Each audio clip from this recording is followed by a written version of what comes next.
Hello and welcome to Witchy Shit and Mangalit with Cartabus and Rawiyah. And this week we're going to be talking about, Carter just told me, about the origin of language Yes. and slang, as well as tropes in media and outside of media. So yeah, let's get into it. Carter, how are you doing? I'm fine. I've been a lot better, though the healing process has been weird because like while I'm just randomly sitting, I'll get like a stinging pain in my hand, but that's what Mm-hmm. happens when you build bone. Like literally making bones hurts. So I don't know Mm-hmm. if you've ever broken a bone or something, but when I you're have not yet, knock on wood. like when you're growing or when you break a bone and you're growing it back, it literally hurts. It like aches Mm-hmm. within the bone because of your body trying to stitch tissue back together. Mm. Yeah, it's not itchy, it's just painful. No, is the pain at least getting a little better? Because I remember that first week you were in like a lot of pain. Is the pain getting more tolerable? It is like I haven't gone above a 3 this week, so that's really good. That's um good. yeah, and I'm down to band-aids, so I'm not Oh, sweet. wrapping it like super hard anymore, but I Hmm. still like I tried little band-aids on the back and it made me sick, so I decided to keep with the big band-aid. Like for some reason I'm very emotionally attached to covering where the actual bone injury is. Like Hmm. I'm emotionally distraught when it's not covered properly for some reason. Oh, So I'm like I you feel want to protect naked. it. Yeah, but Hmm. also like just pressing near it because using the little band-aids, you have to actually press on kind of where the wound is. Yeah. That like triggered enough of pain to make me like physically ill. So I was like, yeah, Mm. maybe I'll just keep with the big band-aid for a little while Yeah. longer. Yeah. Cause like they're scabbed over, so it's not like they're open wounds or anything, but it's still like the area around Tender. them is still sensitive. Yeah. Hmm. How about you? Have you been this week?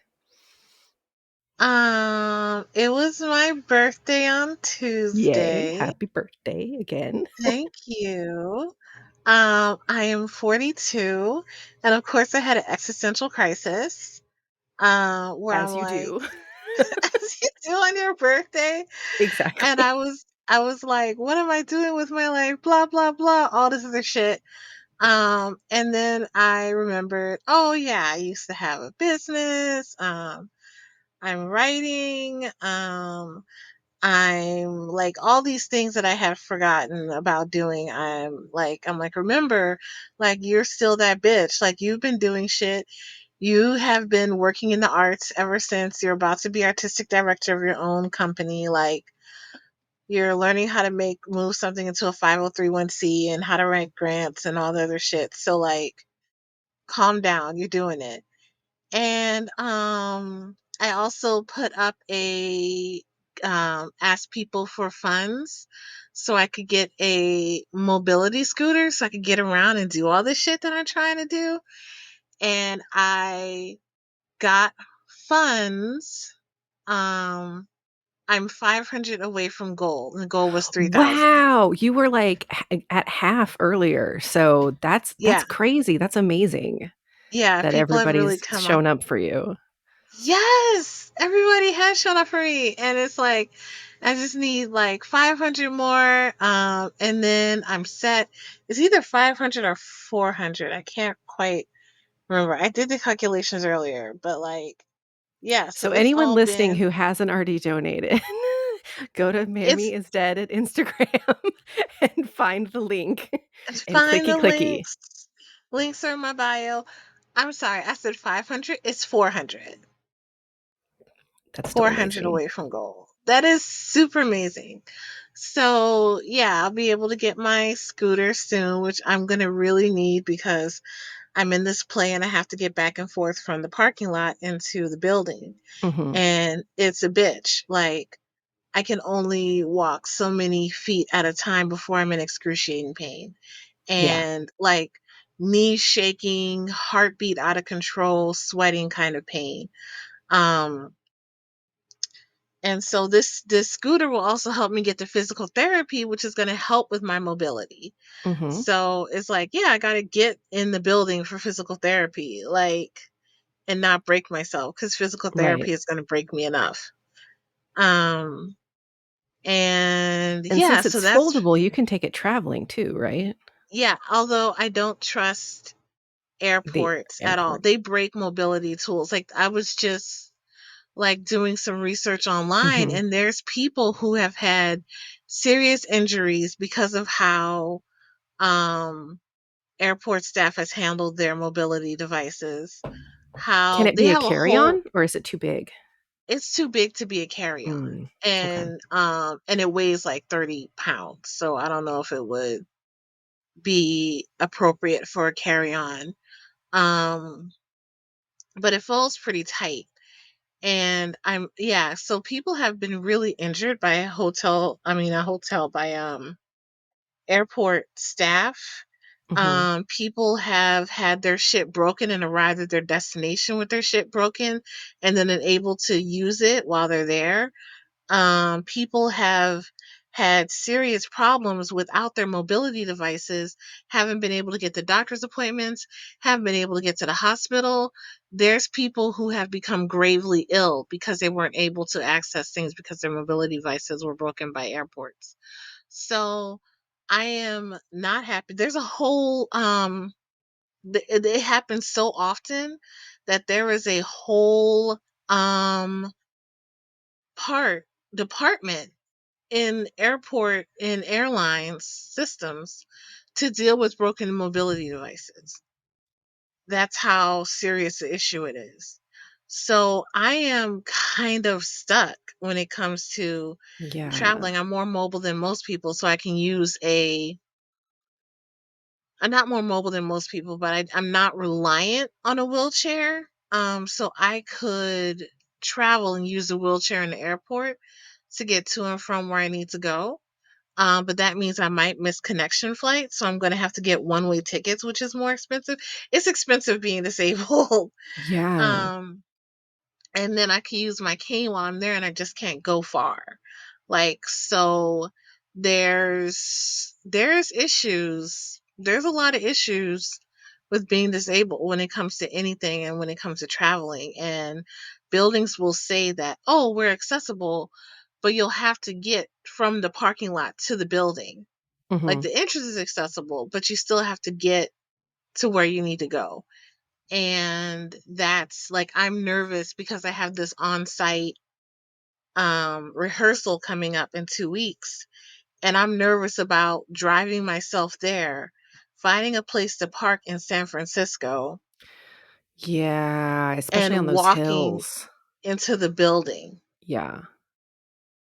So I'm already like, San Fran is not a good man, city for accessibility at not all. at fucking all, not at fucking all. So I'm just stuck, but I need to go to this thing because I'm in this place. So I'm gonna do all my witchy shit and hope that it comes through. Cause and also I'm gonna be driving myself across the bridge, which I hate crossing the bridge anyway. Really? Yeah, no, it freaks me out. Huh. It freaks me out because I'm just the whole time on the bridge. I'm like, don't have an earthquake, don't have an earthquake, don't have an earthquake. I Yeah, didn't realize you were that about it. I'm sorry. yeah. I'm hella like every time I cross the bridge, I'm like, ah. But my anxiety has been to the point where I haven't even been able to drive. Like today, I was able to drive. My anxiety was a little bit down. My new medication seems to be not new, but they up my meds, and Mhm. it seems to be helping. And plus, I've been using, oh my God. I have to go on Etsy to see what the name of the stone is, but it's a black stone with white striations, and it helps with stress and things like that. Is it the snowflake obsidian? No, it's not obsidian. It's not an No, okay. obsidian. But it's a black stone. It's a black stone. I'll figure it out during the course of this. But I know yeah, that so smoky quartz helps with stress does it? I have and a negative small piece of thoughts. smoky quartz. Yeah, definitely grab I that. can That one bring that helps a with me. lot with, like, self-talk. Okay. Yeah, I used to depend on that one a lot. All right, I do have a piece of smoky quartz. I think I actually have a smoky quartz wand which you picked up at an event and handed it to me and was like, "Here, you need this." I do that though. I will, like, adopt stones for other people. I'm like, that one said hi, go get it." Go get it. Oh, and the stone normally comes white with gray striations, Mm. but this is a black version of it. I need to figure out where that ghost quartz is that, Jillian gave me ages ago, because that thing was NHI Jillian? gorgeous. Yeah. She gave me a Oh little my pendant with god. ghost quartz, and it has, like it's basically completely clear, but it has, like, shit inside it. Yeah, yeah, I've seen Occlusions, ghost as they quartz. say. Yeah. Yeah, it's super cool. She gave me a huge glass heart. She liked us. She did like us. I liked her. She was Me too. she was awesome. Actually, she They got let terminated because she liked us too much. They Yes, just I remember. You remember? Yeah. I remember. And then she had that. She's like, "You're having a house. We're having a house party at my house." Mhm. Like, and that house party was lit. I was either high or drunk for most of it, and I was sitting on the back porch. I remember getting drunk and trying to explain to Eric why he shouldn't put his dick in crazy for, like, an hour. Oh my god! If anyone was gonna put their dick in crazy, it would be No, he consistently just chooses insane people. I don't know why.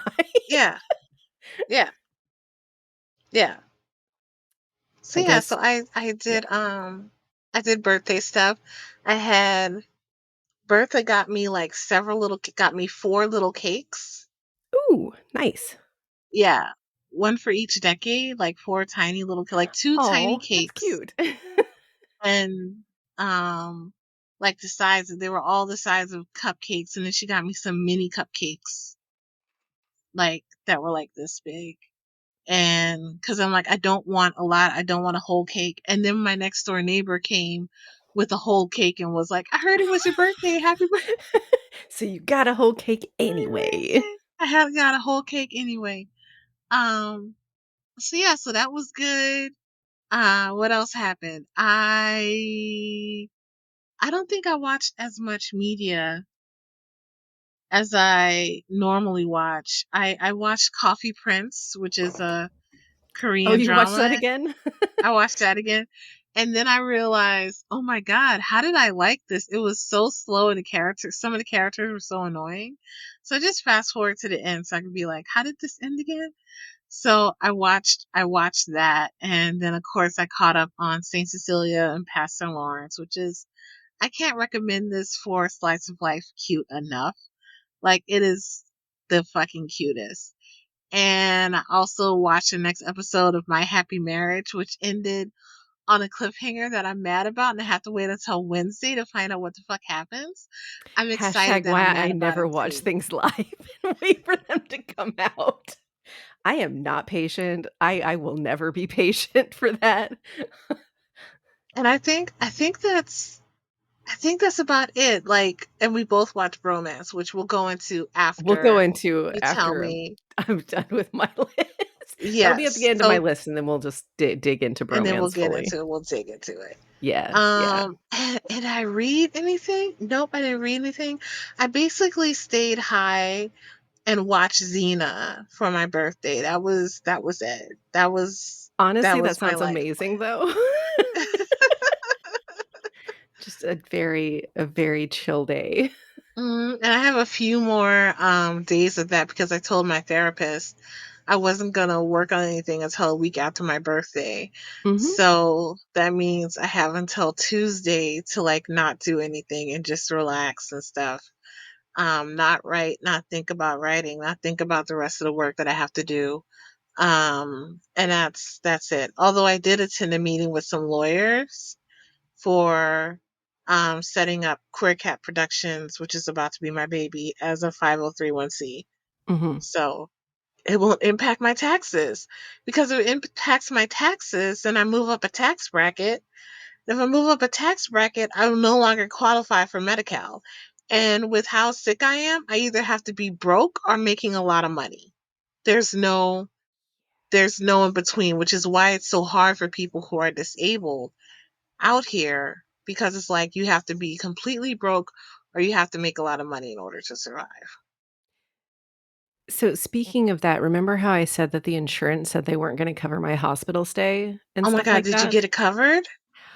No. But Oh, I found out the amount they were fighting over. $977.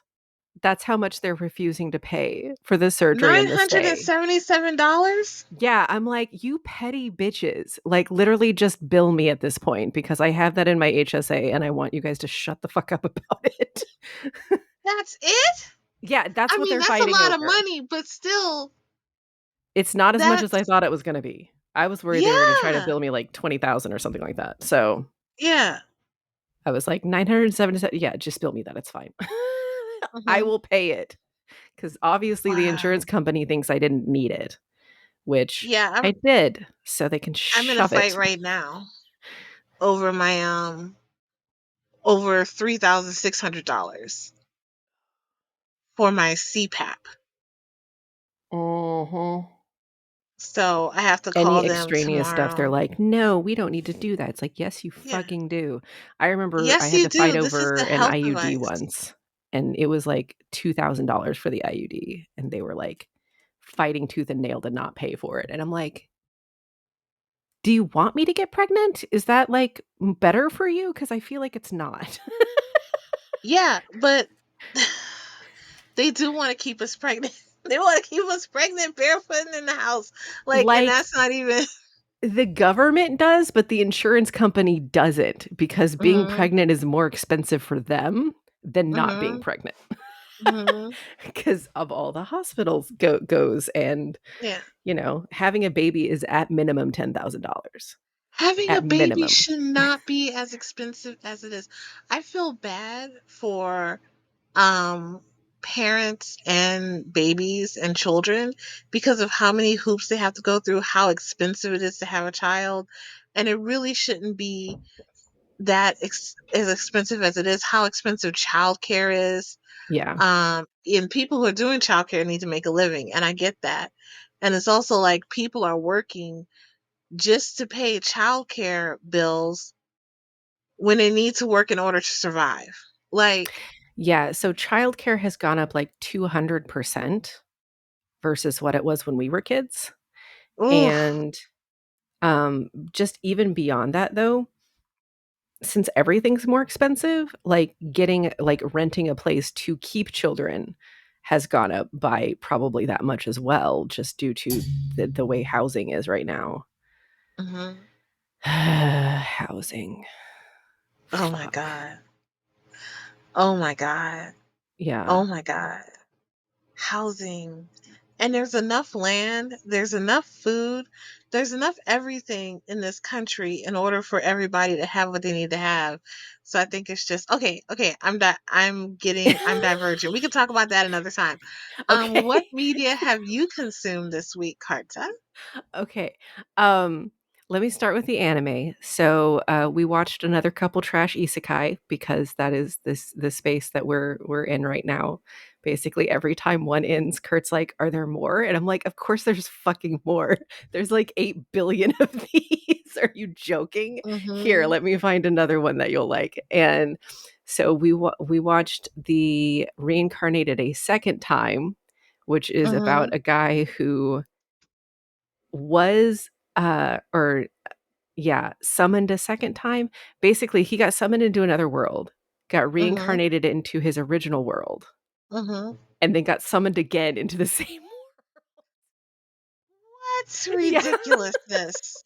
That's Not only ridiculous. that, but, like, only 5 years had passed. So, like, he died when he was, like, 25, got reincarnated as a baby, lived for 15 years in, like, normal Japan, and then gets reincarnated into the other world 5 years after his other body died.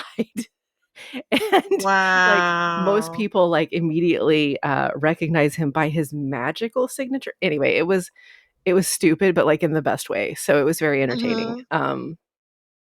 And then The one that we're currently watching that we're almost done with, we're probably going to finish tonight, is I believe it's reincarnated as the strongest exorcist, something something something. It's a long title, but strongest Mhm. exorcist, if you look that up, you'll find it. And it's about a guy who uses omyu, which is like a traditional Japanese type of magic that involves Mhm. shikigami and summoning with these little paper dolls. Mhm. And um, basically, he dies in like some sort of feudal Japan type society and then gets reincarnated into some sort of European type of place as a Mhm. kid. And they're like, well, you can't use magic or shit. And he's like, yeah, that's because all my power is in spiritual power.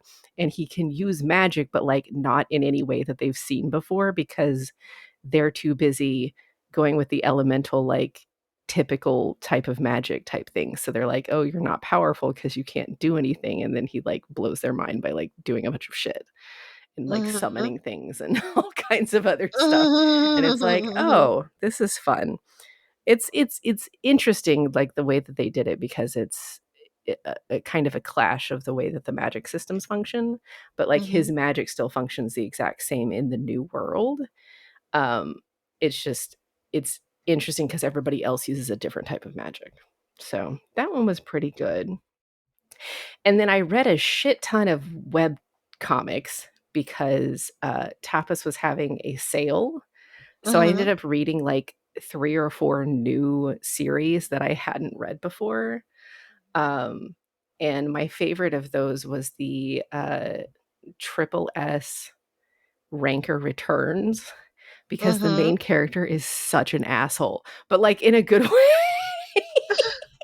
It's basically like for some reason this is a really common trope for manhwa is basically a bunch of people bullied me in this video game, and then all of a sudden I've gone back in time and it's right when the game started and I know all the secrets, so I'm going to go and like get super powerful and like kick the ass of all the people who were bullying me before. Yeah, so it's like Wow. a combo revenge, and the thing is like this is not the only one. I'm reading like Mhm. four comics that have the exact same premise. Again, tropes. But like Mhm. how well done the tropes are is what keeps me interested. Um, and then I read a manga that made me want to throw my iPad into the wall. So that was interesting. What's that? It was called, here, I'm going to look it up really quick because I'm going to fuck the name up. I just That's know it. like me when I read 50 Shades of Grey. Like I read the first book on my phone and I did throw my phone and I was like, "Oh shit." I didn't damage the phone. And then I'm like, "Okay, I'm going to have to read the rest of these on paperback because like I can't be breaking my phone over fucking 50 Shades of Grey." Oh So my I God. started reading them on paper and then I would feel comfortable throwing the books. Yeah, yeah, that makes sense. So, mhm. So it's called I Want to Feel You Because I Like You. And it starts These out where titles. it's a dentist who has a ghost following him around. And Mhm. it's clear that he's going through a bunch of shit. And like at home, he's really quiet with his partner. And like you get really invested in trying to figure out why this guy's so depressed. And then in like episode 3, because it's like it's a one shot book. So there's like 5 chapters. That's how the one shot books work. So Mhm. in chapter like 3 or 4 you find out that like his partner actually died of like cancer and like they had exchanged Oh. rings and everything, and he was so distraught that he like started hallucinating his partner in bed next to him and like just being super depressed all the time because Mm. obviously. Mhm. um and the ghost was like comforting him and like making him feel better and like being like, I'm here for you, and like they were a little intimate and it was like really sweet the way that they were interacting with each other in like a healthy way. And then the Uh-oh. twist happened, and that's what made me want to throw my phone my tablet into the wall because the twist is awful. It is absolutely horrendous, and it was that he is not a ghost. He was a person in a coma, and the person in a coma is a child. And I don't mean a teenager. I mean like a 4-year-old, okay? Like a Oh my baby. God. Yes. So I was like, why would you Choices. do this? That doesn't make any sense. Like, literally, it just everything was ruined.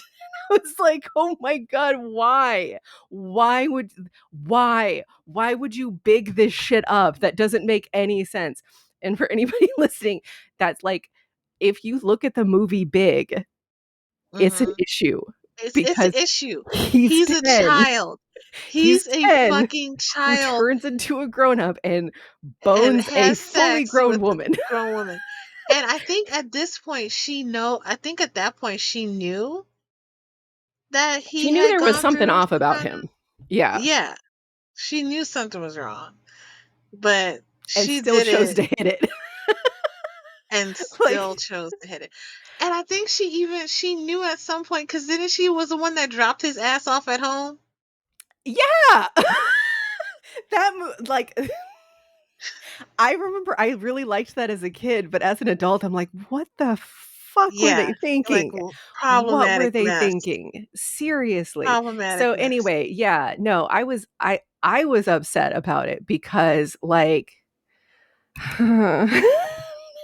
it was so sweet and interesting to begin with, and then they just fucking threw it down a canal and set it on fire, and That is I'm so mad awful. about it. I'm so That is mad. awful.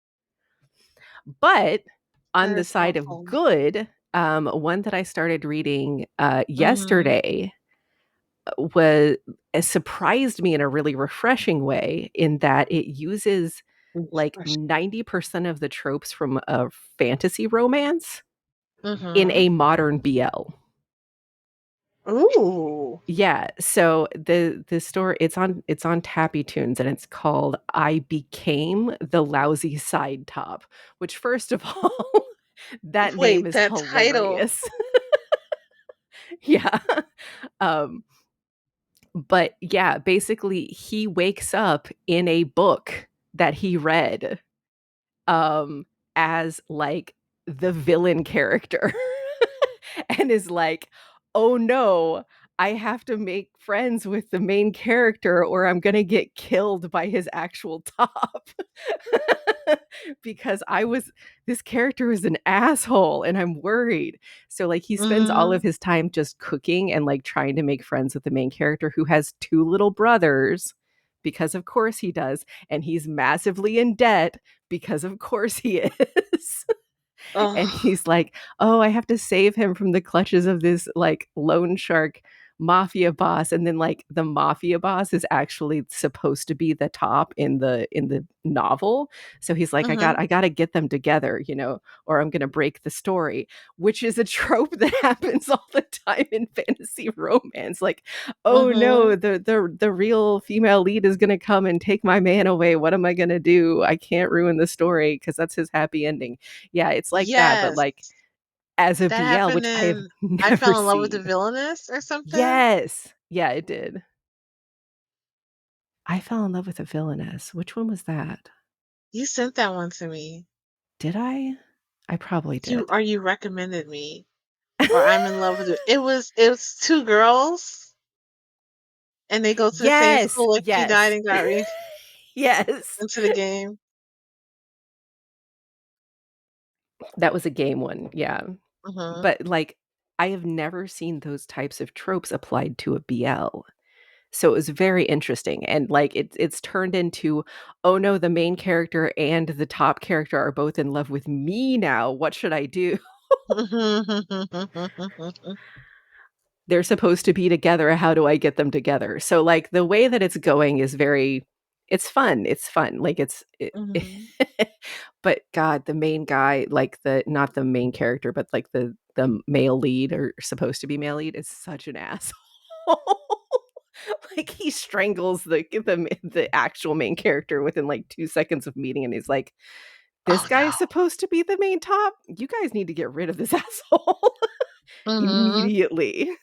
Because, like, the main character and the actual main character are like super cute together, and like they Mhm. take care of the little brothers, and like they're kind of a family, and it's adorable, and I love that kind of Hmm. dynamic.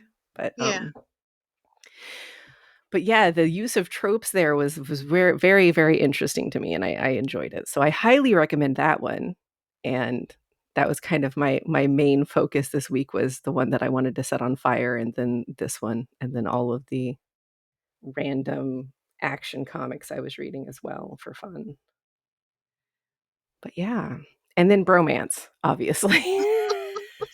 So we're watching a drama called Bromance together on Rakuten. I don't know why I rolled my Vicky, R like it yeah. was Mexican. Rakuten. Rakuten, it's not Spanish. Rakuten Vicky. And it is completely out of fucking control. Yeah, Like it is unhinged. It's fantastic. I pulled up our list of tropes. I'm only gonna read There are a few 50. of There are them. 50. There are We're only 50 9 tropes. episodes in, and we're already at 50 tropes. Already at 50 tropes. Already.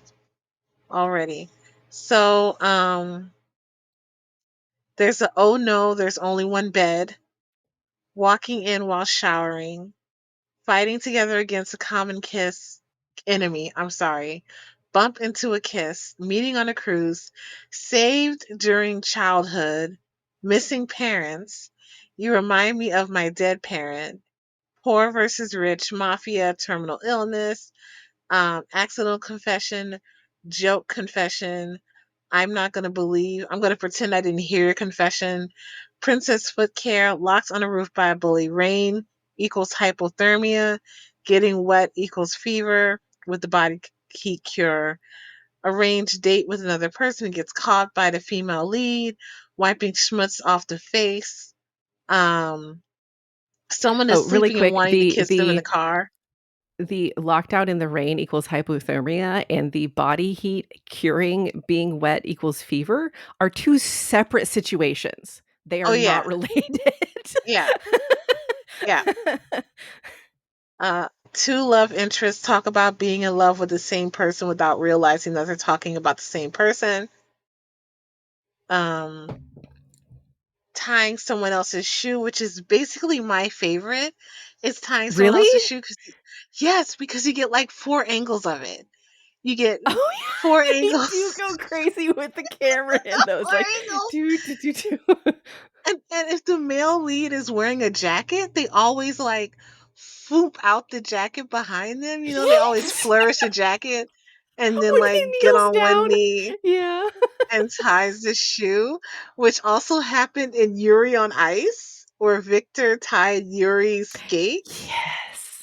That was so sexy, though. It was so fucking hot. Oh my It was god. so sexy. Vibrations, vibrations. Accidental headbutt, romantic falling scene, pillow fight, and discussions at night on the playground. And these are just a few.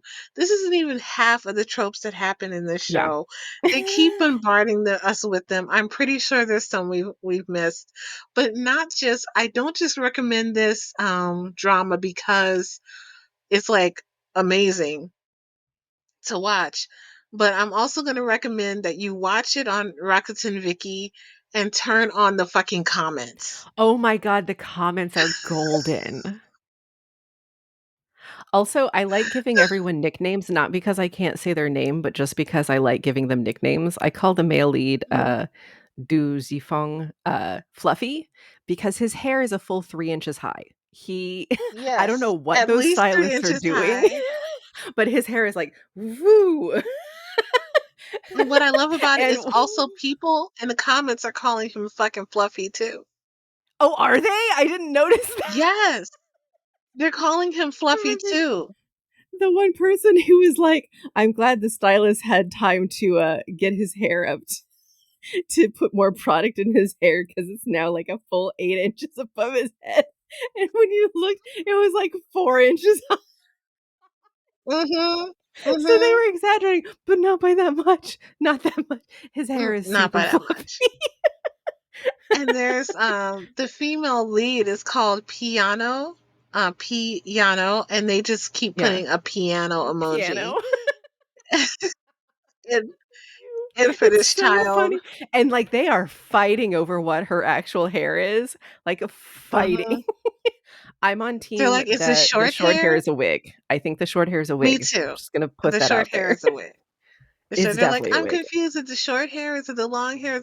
They had me questioning my what I know. Like, I know that that short hair has got to be because it's too Yeah. stiff. What is it It's too about stiff. wigs and Asian dramas, except for the ones that are except for the fantasy or historical Chinese dramas, Mhm. like why does the hair look like it was chosen by Tyler Perry in Arrestides? Like, I don't know. like Oh my god. what No, are like you like doing? It's her almost her distracting. her boy wig is so thirsty though. Like It's a mess. they need to condition that shit just a little bit. It's a mess. But we all know that Du Zifong's hair is real. Oh, that's real. They could not put that much product in a wig and have it stay on someone's head. There's no way. But they Yeah. dye it. That is definitely dyed hair Mhm. because it's like Mhm. this light sandy brown. Mhm. At the tips, at Oh the my going up. god. I love it. I love it. I do too. There's And what's even funny is amnesia. while there's extreme acting, there's not as much overacting as there are in other dramas I've seen. So, Yes. like, it makes it very palatable, but, like, just the sheer volume of tropes has, like, everyone losing their mind over this show, and I agree with them. Yeah, the Mhm. amnesia shit, like, Mhm. the lost parent trope became the amnesia trope. I bet, like, Mhm. when he brings the mom around, the dad'll, like, wake up somehow because it just seems like something that would why hasn't he? He's like, "I found our family." Why didn't he just, like, bring the rest of his family by and say, "Hey, I found dad, come see him." Because he's like they don't remember him. They're gonna get more hurt by him not remembering. He has to brood about it. He has to brood about it and see if he could trigger his memory first before he like confronts the rest of the family. At least that's what I think in my Mhm. spirit is what's going on. Now I have seen this whole drama. This is the second watch for me. The first watch I took way too seriously. The second watch I'm not taking Yeah. I seriously was like, at all. I don't know. I don't know if it's because you're watching it with me or what, but, we are having loads of fun I watching think it. it's because I'm watching it with you because it makes it and also it being a combination of watching it with you and it being the second watch Mhm. for me because sometimes it takes me a while to catch on. I just know that I was hooked on this shit. Like it was one of my favorite dramas to watch. I love what I love about it is like the main lead, the male lead is like holy shit, I'm falling in love with this person. They're another guy. Do I like guys? I guess I do. I guess I like this person. Yeah. Like, Like, the amount of gay panic that happens in this show is beautiful.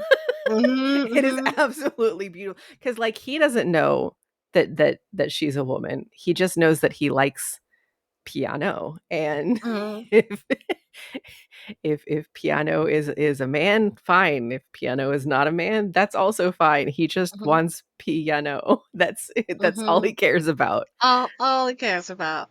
And Because there's so many even love. him Mhm. trying to date the sister is a little sus because, like, Yeah. he's like, "I guess you're a decent replacement because you look just like Piano because 'cause they're the same person."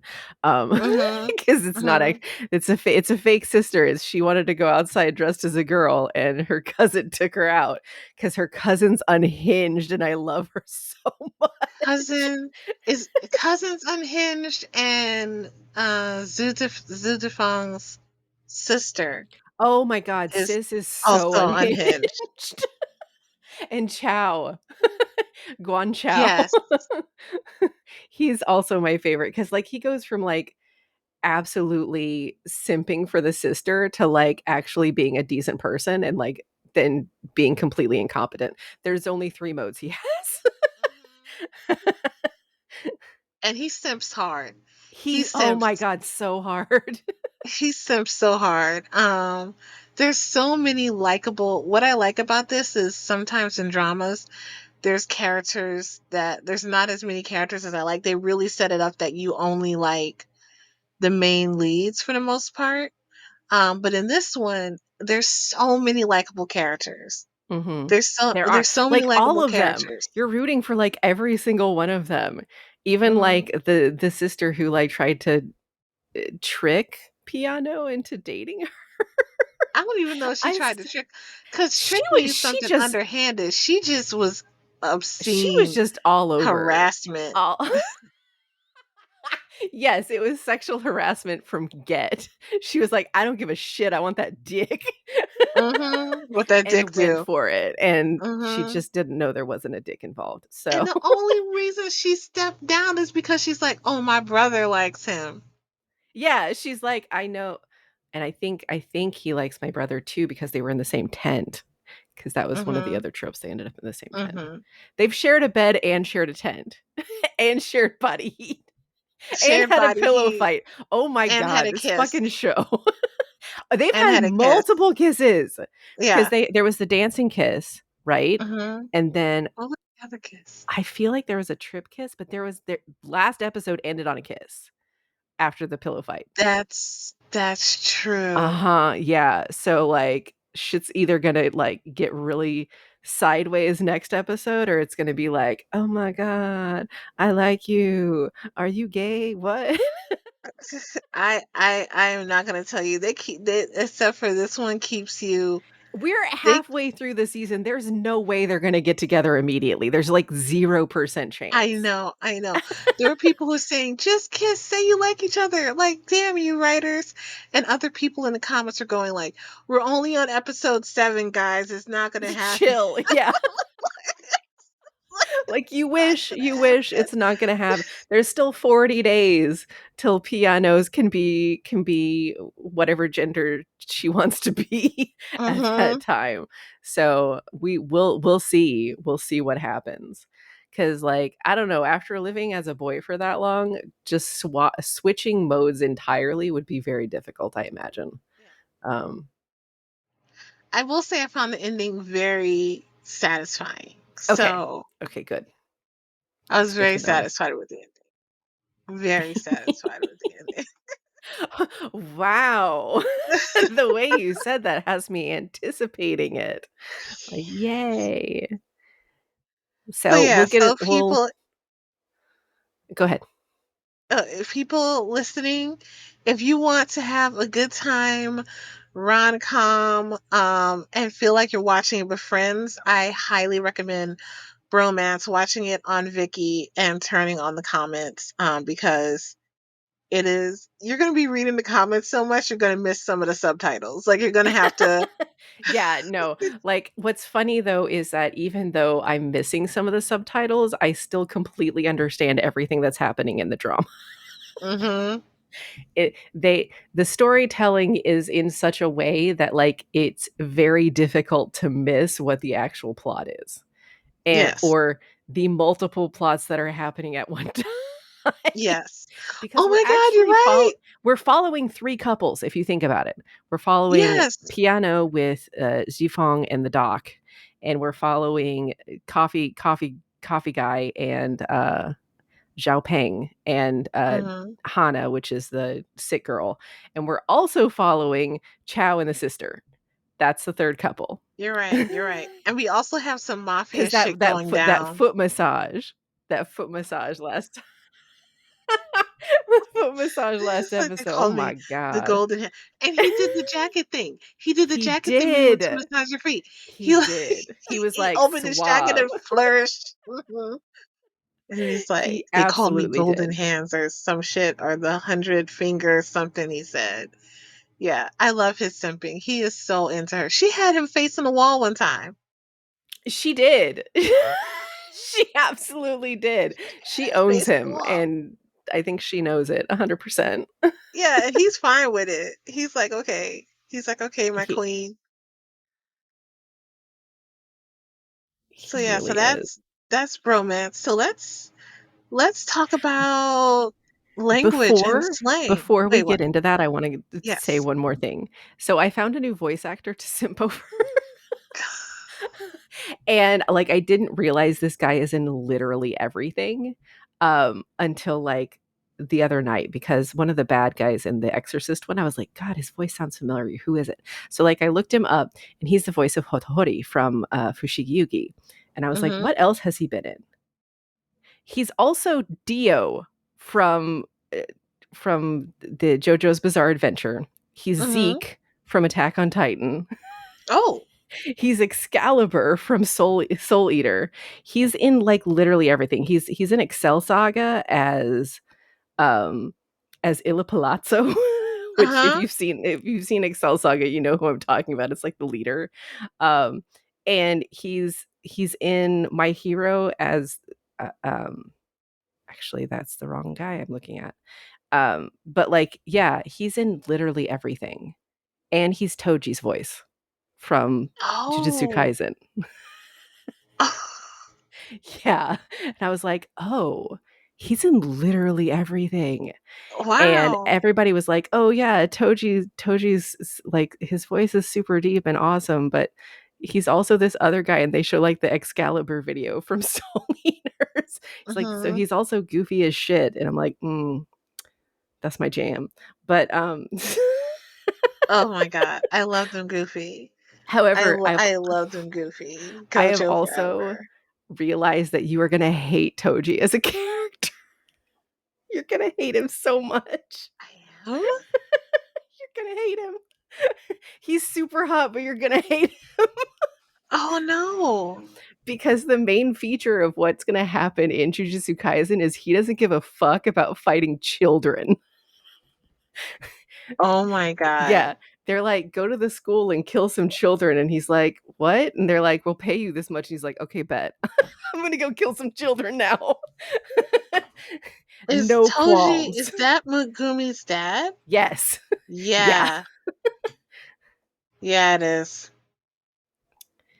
Yeah, Toji Fushiguro, Megumi's dad, is an asshole. So there's all these like memes online about Gojo having to raise Megumi, and as he grows up, he's like, "God, you look just like that fucker." I hate him so much. Um, I can't wait. I can't wait, and I'm also dreading watching yeah, yeah. the next season of Jujutsu Kaisen. I've been really good about not getting many spoilers, if Mhm, anything. But I'm still, because I haven't been on Instagram as much mhm. because I don't want those spoilers. But I have seen a few things, and I've seen people going like, "Toji is so hot," Yeah, and also such an asshole. Like I have been hearing that. I have been hearing that, yeah. and I've seen pictures of Toji and everything, and like I, I, I people have posted reviews of what is it? The incident? What's it called? The Shibuya incident. The Shibuya incident, and their faces always look like oh shit faces. So So basically, when we watch it, we'll watch the retro arc first, and like watch that all the way through the 6 episodes for that. But like we got to prepare that you're not gonna want to stop watching the Shibuya incident once it starts because it goes hard and it does not stop. There will be cliffhanger after it will be worse than Demon Slayer. That is how the cliffhangers are what? gonna go for this Oh my by a god. large margin, I assure you. Yeah, Okay. I'm not ready slash ready. I'm more like I can't wait because I just want to get it over because I know the pain that is coming. I'm fully aware of what's going to happen and I am not okay with any of it. Okay. All right. Okay. All right. Okay. We're gonna do this. It's gonna happen. It's gonna happen. It is. It is Um, definitely going to happen. language. Yeah. So what caused me to start that was that I was when I was talking about that voice actor, I mentioned to Danny and Erica in our group chat that I was simping for a new voice actor, and Danny's like, "What does simp mean?" And I just like blue screened Mhm. because I'm like, how the fuck do you explain simp? It's just like it's a state of being. It's Mhm. it's very difficult to explain. And I Uh-huh. was like, it just means that you really follow or like somebody. And I was on the call with Ron when that happened, and I was like, man, my friend Danny asked me to explain simping, and I don't really know how. And he's like, oh, simping is interesting because the origin of simping actually comes from pimp culture. And I was like, what? Tell me more. Mhm. And he was like, yeah, so simp used to be the name for Johns that would pick up prostitutes. And I was like, oh, I always thought it meant just like simpering fool, like simpering. And he's like, well, that may be why, but like that's where it came from. And I was like, this is interesting to know that that's where the actual origin of the Mhm. word The is etymology of from. slang. Yes. Yeah, and I think that that's important to acknowledge. He's like, obviously, it's far divested from where it used to be, the meaning itself. But and he also explained some other things about because you know how Ron likes explaining things Yes. about how like how it really went off the rails and became a negative thing during Gamergate in the like mid 2000s, and then it's slowly kind of been readopted by the culture to kind of mean what it is now. Like people Mhm. have started using it in more of a positive way, like just being a very big fan of something as opposed to um its origin or the way it became a negative like white knighting type of thing for a while. Mhm. Simping over waifus, that kind of thing. Um so yeah, but that's interesting. And that just reminded me of how, like, a large portion of our slang now comes from AAVE, and that a lot of Yes. the people using it are not acknowledging its origins or even understanding its origins. So that's why I'm like, I think it's really important to know where the words you use come from when you use them, Yes. because you can't be both a racist and use those slang terms, but Oh, here we but they are. are. That's what I mean. Over there. Yeah. It's so annoying to me. And also a lot of people referring to Gen Z speak. I'm like, that's just AAV from like the fucking 90s. Ye Like yeah. that's AAV from the 90s. It's AAV from like the 80s, 90s, and 2000s. They're all like the whole thing about vibing, the whole thing about low key, high key. Mhm. What else is there? No cap. Like Yep.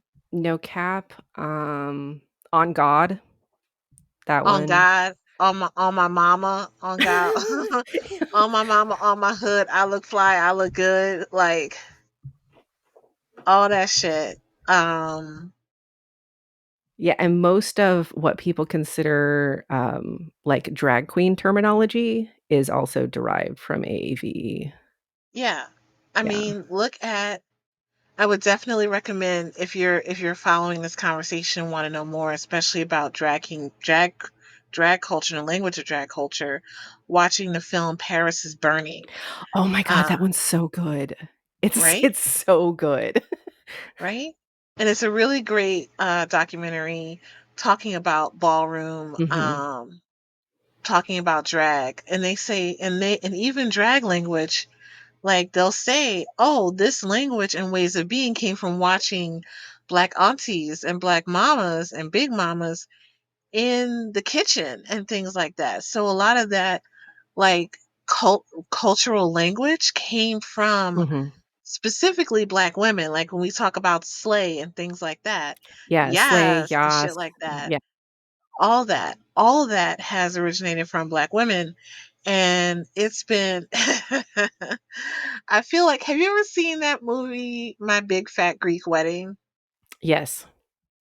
And the father was like, "Oh well." everything came from Greece. Everything is Greek. Everything is Greek. Everything is Greek. And the daughter's like rolling her eyes like da da da. Da. But Mhm. I really, parts of me feel that way about a lot of our culture. Like when we look at the dances, when we look at the language, when we look at stuff that became popular. Like some people are even like, oh my God, there's a type of dance. Um, hop, not hip hop, but like Are you talking swing about hop.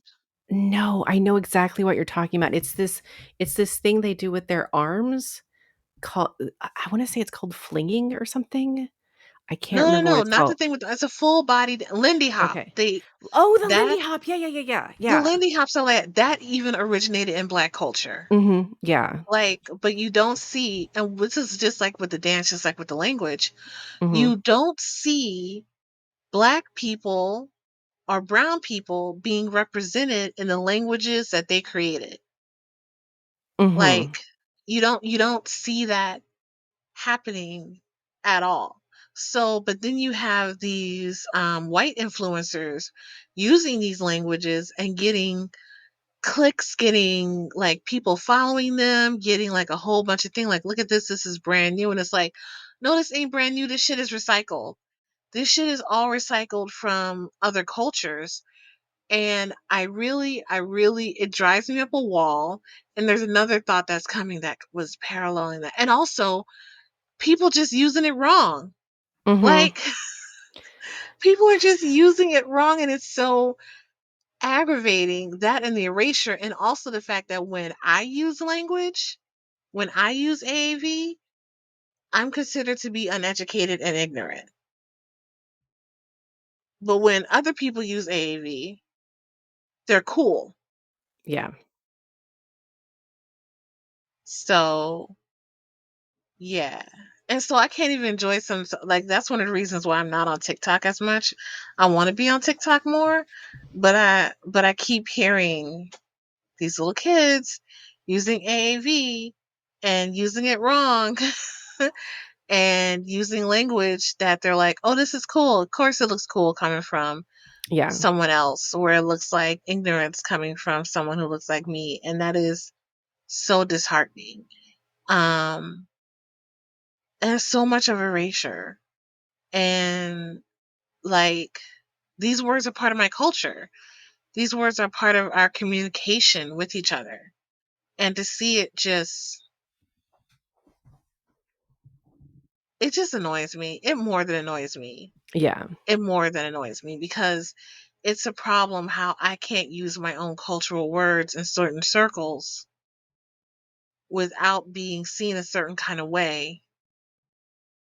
Um, and here these other kids can go using this language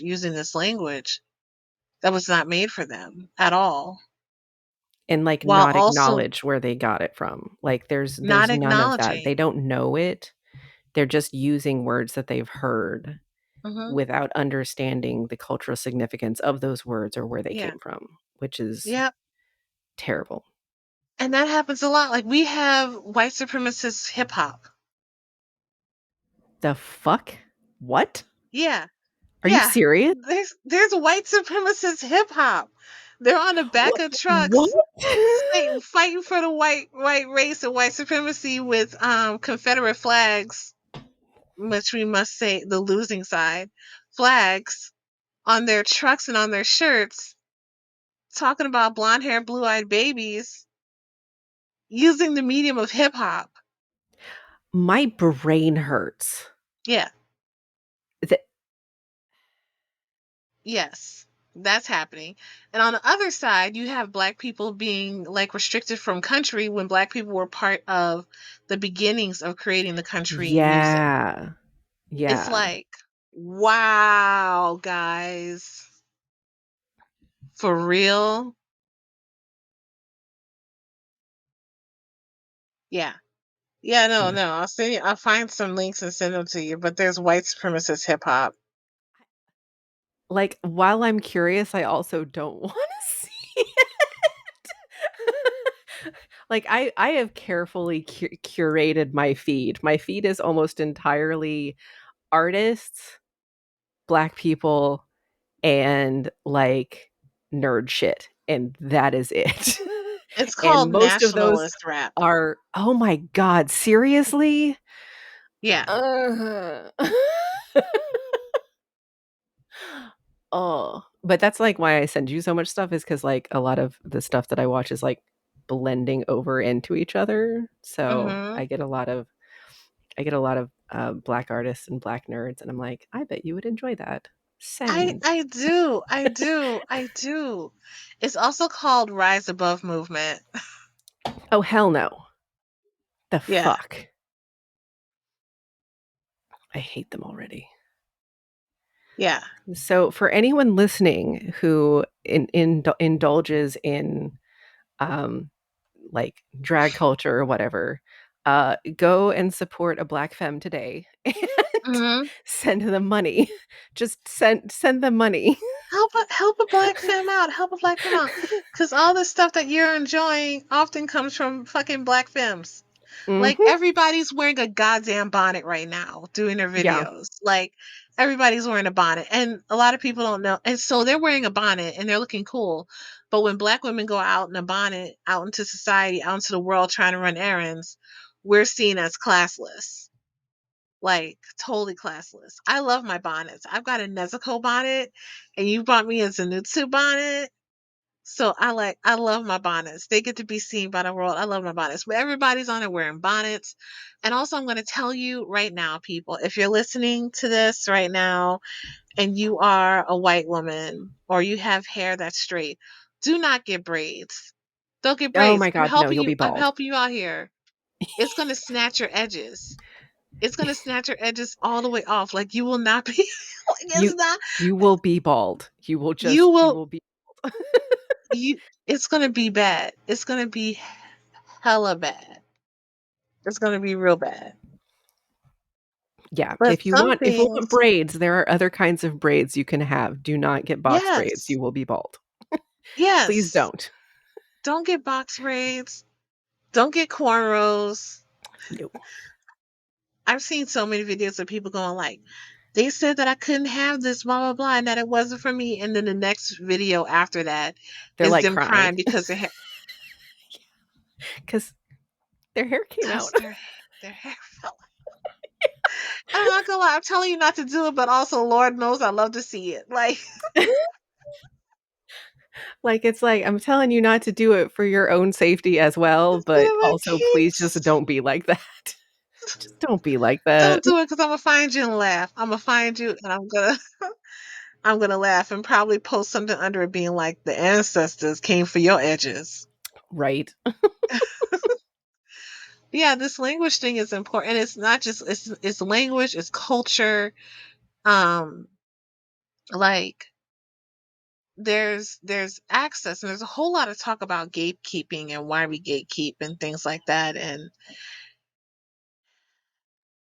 I do.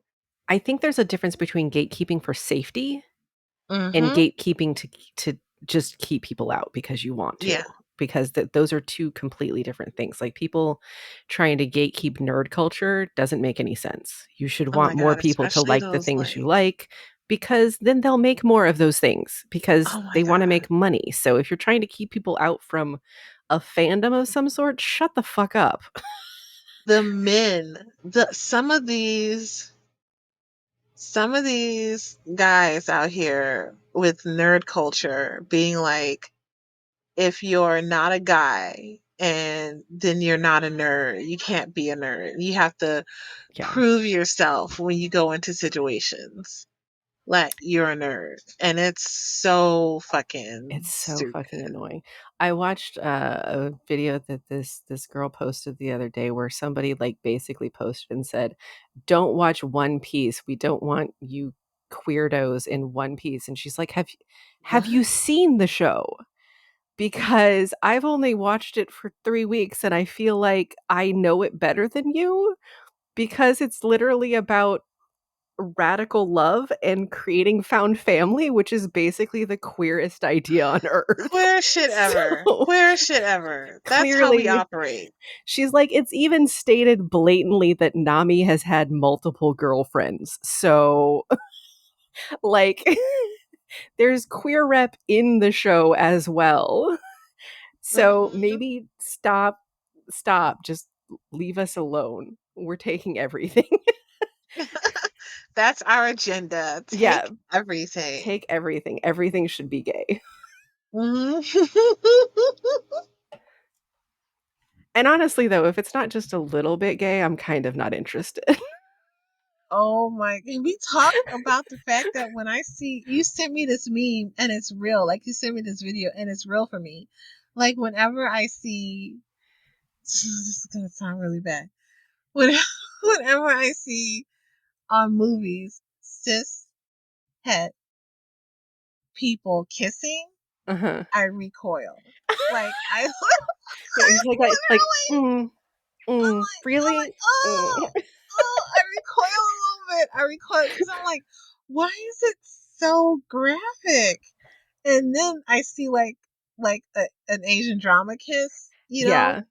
or another country's kiss, and it's like, oh my god, I have such a strong reaction to it. I'm like, it's so sweet, but it's also not super graphic. But when I see like queer people kiss and it's graphic, I'm still like, mm-hmm. It's like, yes, that's Like delicious. Give me I'm like, more. mm-hmm. And it's I didn't notice that I cringed until like 2 years ago, and I'm like, oh my god, like, is this do I have hetero hate? Like I started questioning myself so hard. I started questioning, but I also realized I'm not used to heterosexual culture anymore because I Mhm. live in this like queer bubble in the Bay Area. Yeah. People I surround myself with so many queers that there was one girl in the burlesque scene who came out as straight to me. Yeah, She's you like, were talking "Magnolia, I'm about that last straight." time. Like, she felt like she had to tell you, like it was a dirty secret about her Like it being was, yeah. She's like, straight. "Do you still accept me?" Kind of shit. But I've surrounded myself by so many Yeah. like queer culture and things like that, and found family and people who have also left their blood families because like how they were being treated by them Mhm. because they were queer. So like this whole thing, there's some things I just don't understand. I'm also someone who's left their blood family, right? Mhm. So there's this whole thing that sometimes happen with het culture that I don't understand at this point in my I mean, I Yeah. understand it, but I'm like, well, why do you do it? Like it doesn't make it doesn't make sense. Queer everything. Queer everything. Queer everything. And I don't think you don't have to be queer. But when I say queer everything, I mean, look at it from a different angle. Find Yeah. what works for you. Like, don't I fit into feel the norm. Be I weird. Like, yeah. live your authentic truth. Like, that's what I mean by when I say queer everything. Like, queer queer your sex. You can't be het and have queer sex. Get a strap on, bitch. Put it in his ass. Like, Peg him. peg him, peg Peg him, him. peg him good, peg him down, peg him down. That's Um, that's where dude's G spot is anyway, in their ass. Peg him down. There's this oh my video god. game called Pegacorn, where there's unicorns. It's called Pegacorn or pegging or something like that, where you use your unicorn horn to do stuff and da da da. So I'm watching these very straight guys play this game and I'm laughing. And they finally catch on, like, why are you laughing? I'm like, do you know what pegging is? And they're like, no, what's pegging? And I explained to them what pegging is, and they never played that game again. I'm like, you losers. It was even like That's unicorns and weak. rainbows. That's Right? so weak. Right? Right? Though I will say I think that queer culture invading het culture has made the newer generations less toxic, which is Yes. nice. There's Yes. far less of the "I hate my wife" type of jokes because, Yep. um, basically people aren't being forced to get married in the way that they used to be, and in Yep. general, the way that, marriage works is different now, which is Excellent. Yes. Absolutely top tier. Love it. Mhm. I think you sent this to me. I think you're the one who sent this to me, where there was like a Gen Z person to a millennial, and something about millennials being like tired or something, and the Gen Z person was like, "That's because you had to pretend to be straight Yeah. all your life." And I'm loving the queerness and androgynous that these kids are engaging with. And there's a lot of them that are waiting to experience intimacy too, Yeah. but they're still figuring out who they are, which I think is like a part of, I think, the pressure to have well, some of us were like, we're curious, like I was curious. Mhm. Like I think how old was I when I first had I think I was like 16 when I had sex for the first time, and it was with another girl. Ooh, okay. Yeah, and I didn't.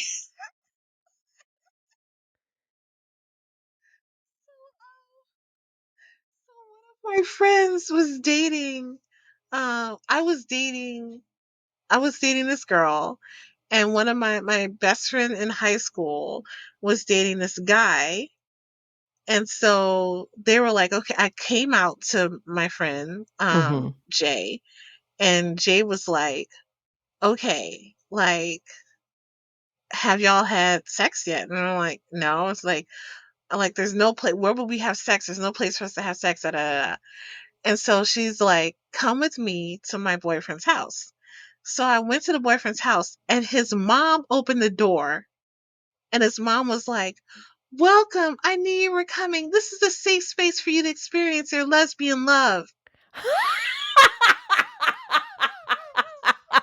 That's amazing. Me and my girlfriend, we went upstairs to one room, and Jay and her boyfriend went up to the other room. And like, I remember being so shy. I was like, no, you can't. What are you doing? You can't put your mouth there. Da da da da da da da. And I remember being like squeezing my legs shut and everything, and being like, no, no, no, no, this is scary. This is scary. And then this bitch, she slaps me, not hard, lightly. She slaps me very lightly, but I'm shocked that she slapped me. And so my knees relax, and then she gets her face in it. And let me tell you, it was fucking magnificent. It was amazing. It was the best thing I'd ever experienced. And and then afterwards she's like, "You have a huge clit." And I was like, "No, my clit is normal." And she's like, "Look at mine." And I'm like, "Mine is just bigger than yours. It's fine." And then she called in Jay, and she's like, "Jay, show us your clit." And Jay was like, "Oh," Jay was like, "Why?" And my girlfriend was like, "Because look at her clit." And they're like, "Wow, your clit's huge." And I'm like, "It's normal." And then I saw Jay's clit, and I was like, "Okay, maybe my clit is a bit big." But anyway, we went downstairs, and no fucking lie, the mom had set up chamomile tea and cookies. Fresh baked cookies, mind you, not like some cookies that she got from the store. She baked oatmeal cookies, chamomile tea, and had like, I don't know, some kind of patchouli incense burning or whatever. And she's like, "Come have some refreshments." It was like the best, and I didn't realize how like lucky I was to have that queer experience so young. And then later, I had sex with, because I didn't also realize we were poly then. Because later, I had sex with Jay's boyfriend. Everybody was in the room. Like Jay was there. My Jay was like holding my hand. My head was in my girlfriend's lap, and everybody was just like, "It's okay. This is your first time, like with a guy. Like it's gonna be okay. Like da da da da da." And Jay's boyfriend was like, "Are you ready?" And I'm like, "Okay, I'm ready." And so that was my first time having sex with a guy. Like there were two other Honestly, people in that the sounds room. amazing though. Right? These were my experiences. It was hella queer from jump. Like I was so fucking lucky.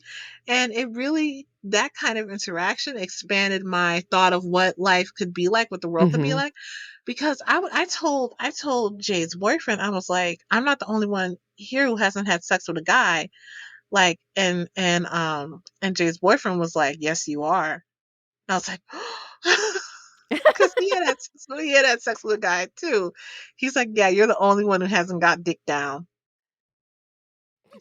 You're the only dick Wow. down. And that was the story of how I lost my virginity, you guys. Which is different from how I had my hymen popped. Um, my hymen was popped in the back of a moving vehicle. I'm sorry, what? You wanna explain that one too? Oh my god. Okay, so I was in this like my friend was driving. Um, she was driving her mom's car, and it was one of those cars like a church lady car. Like it had like the white leather seats on the inside and all this other stuff. It was a tricked out car. It was really cool. And I was in the So back you seat. bled on white leather seats? Wait, not yet, not yet, wait. So I was in the car with this guy, and I was in the back seat of the car. My friend was driving, and she was like, and I crawled on top of this guy, and I started making out with him. We're just gonna call him Car Guy. He has made like Cargo. 3 appearances in my life. He has made like three Okay. appearances in my life. So I'm making out with him. I have to be about like maybe 15 at this point. We're making out. He's fingering me. He unzips his pants. So I didn't realize he had unzipped his pants and that he was trying to put his dick in. I had no idea that he was trying to fuck me. My friend, no, because his hand was down there first, and I just Mhm. felt a lot of pressure. Like, and my friend is driving, and she's looking in the rearview mirror. She's like, "Oh my god, what are you doing in my mom's car? My mom's like, you're in my Wow. mom's car." And for me, I'm like, "Calm down. We're just making out," because I didn't know that he was trying to put his dick in me. Then all of a sudden, I'm very wet. He pulls out his hand, and he starts screaming. My friend pulls the car over, and he's like runs out into the grass, and he's wiping his hand on the grass and wiping his pants off, as much as he can. And he's like, "You bled on me, you bled on my pants," da da da da da. And I'm like, he's like, "You fucked up my pants." And I realized, oh shit, because I'm not on my period. I'm like, oh shit, that must have been my hymen. That's why I felt so much pressure. And he was like, "You bled da da da da da da." I'm like, "You could get a new pair of pants, motherfucker. I can't get a new hymen." Like, and like I'm outside a car and I cannot stop laughing because this dude is freaking out. This dude is freaking out about a little bit of blood. He's losing his mind over it. He's like "You bled on me. I can't believe you bled on me." And I'm like, "Oh well."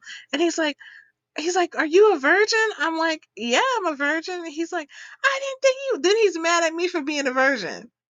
He's like, "What virgin's gonna let you do all this and that to them? Like, how did I know you was a virgin?" I'm like, "Did you ask? Negro, did you ask? You was the one who was trying to put your dick in me. Without telling me you was trying to put your dick in me. You was trying to put your dick in me.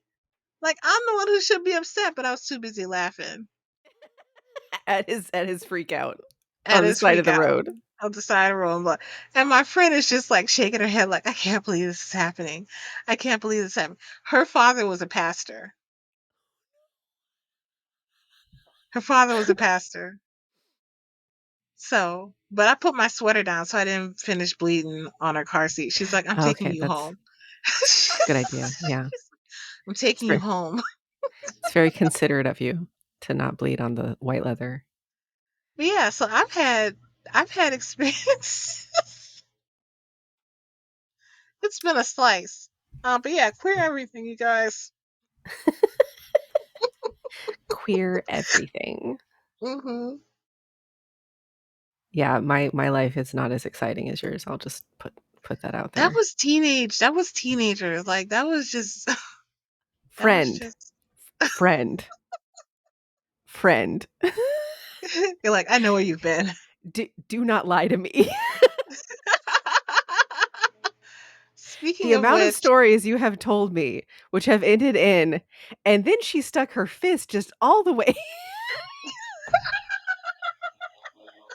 I swear to you're, fucking God. you're right. You're right. Never mind. Never mind. You're right. Truth. I was like, the fact that you have at least 2 stories that end like that. At least Minimum, two. at At least. least two. It's So two. don't tell me it was just you being a wild teenager. No, you never stopped. You I had a did. pause and then went back at it. I did. I did. I had a pause. We actually met during my pause because Yeah. I was with that asshole before I was with the other asshole. Um The oh series my god, there of was unfortunate assholes. series of oh my god, there were three of them in quick succession. Three of Oh, them. yeah. I'm Yeah. sorry. Yeah. I But just had one no, really, really long stint with an asshole. yeah. I had one too. Like it was 8 years with the first one. With I'm just gonna call him T-Rex. T-Rex. That asshole. I That remember. asshole. And then there was a stint with the cop. Oh shit, yeah. Yeah, that overlapped the stint with Sad Boy. Sad boy. Tragic Jesus. We've taken to calling him Tragic Jesus. Oh my god. Because you need to know the last time I ever saw him was to get stickers for the car. And Uh-huh. his hair, it was during the pandemic, at the beginning of the pandemic. And ever since we broke up, he'd been growing his hair and it was past his shoulders. Of course it was. And he hasn't been washing his hair. So he looked like tragic Jesus. Dime store discount Jesus with greasy ass hair. Mhm. Wouldn't even put him on a Probably never candle. even left the house. No. No, Mm-mm. he never left the house. No, he never left the So house. yeah. Yeah. So you've had a long stint. I've had long stints. Like, but it's been fine ever since. Mm-hmm.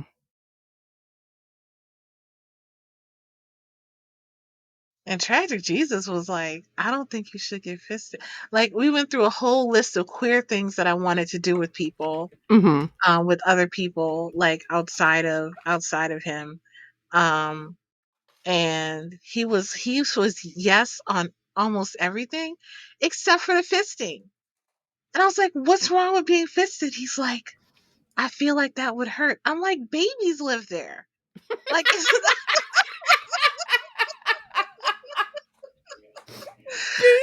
live there. Oh my god.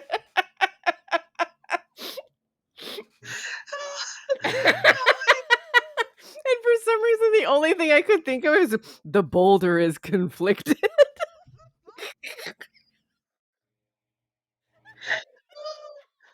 the boulder is conflicted. The boulder is no longer conflicted. Oh, Like, will I'm it like, fit? well, yeah, I'm like, the shit expands. It's made to expand. Like a fist can go in there no problem, especially if it's a tiny handed lesbian. Like No, it's gonna work. I'm just thinking of a series like the Will It Blend series, but will it fit? Taking various objects and seeing Will fit. Will fit. Just go on XXX hamster. Like this is already there for you. Like it. it's called No. insertions. Oh my That's what god. it's called. We're I've back in seen the eggplants. ovipositor realm. We're back in the ovipositor realm and I don't want to be here. Oh my god. But I will tell you, fisting is the best. It's the absolute bee's knees. God. That is a post pandemic goal of mine. It's on the checklist. Get fisted again. It's on the bucket list. It's on the list. It's on the list. So we talked about language and It's like we went well off the rails on that one. language queerness and appropriation, Yeah. and how you can do reparative work towards that is either don't use the fucking language. That's an option. Don't use the fucking language. Or like pay reparative like money to so when you know who this cultural language has come from, Mhm. the same way you should be paying your fucking land tax to Yeah. indigenous people. Yeah. Pay a black femme today. Hmm. Many have Cash App listed in their bios. I assure Yes, you, it's like very me. easy just to send them some money. Send money. And also follow black and brown content creators. Mhm. Like follow them on Instagram, follow them on TikTok, follow them on Facebook, whatever your medium is, follow them on Twitter. I will never say fucking X. Like Never. follow them on these places and like get it from the font. Get it Mhm. from the fucking font.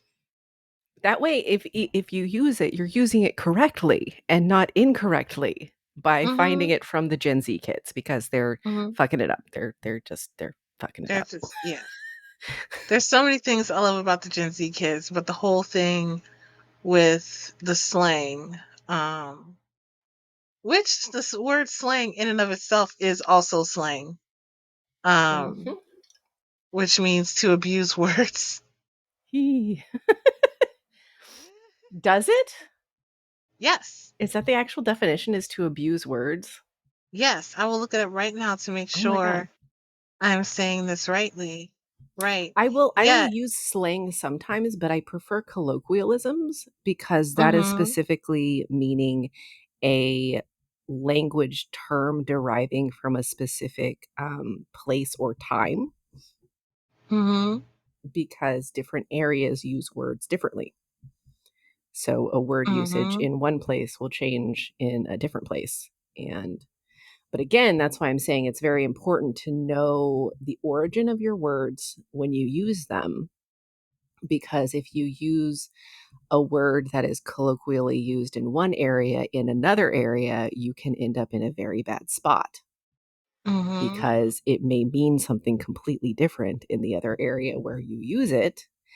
And you'll end up like saying vulgar things to someone without realizing it. And this happens in other languages as well. It's not just English. My Brazilian friend has told me many times that Brazilian Portuguese is very different than Portugal Portuguese, and if you Mm-hmm. visit the one place speaking the other language, you can get in trouble because you'll end up Mm. saying vulgar things without realizing it because of how the colloquialisms change between countries for the same language. Well, Mm-hmm. English is the same. Like Yeah. fanny here in the US means like butt. So a Mm-hmm. fanny pack is just basically like, a sack that sits on your butt because you Mm-hmm. that's how But you use it. Fanny in the UK, Is pussy. pussy. Pussy.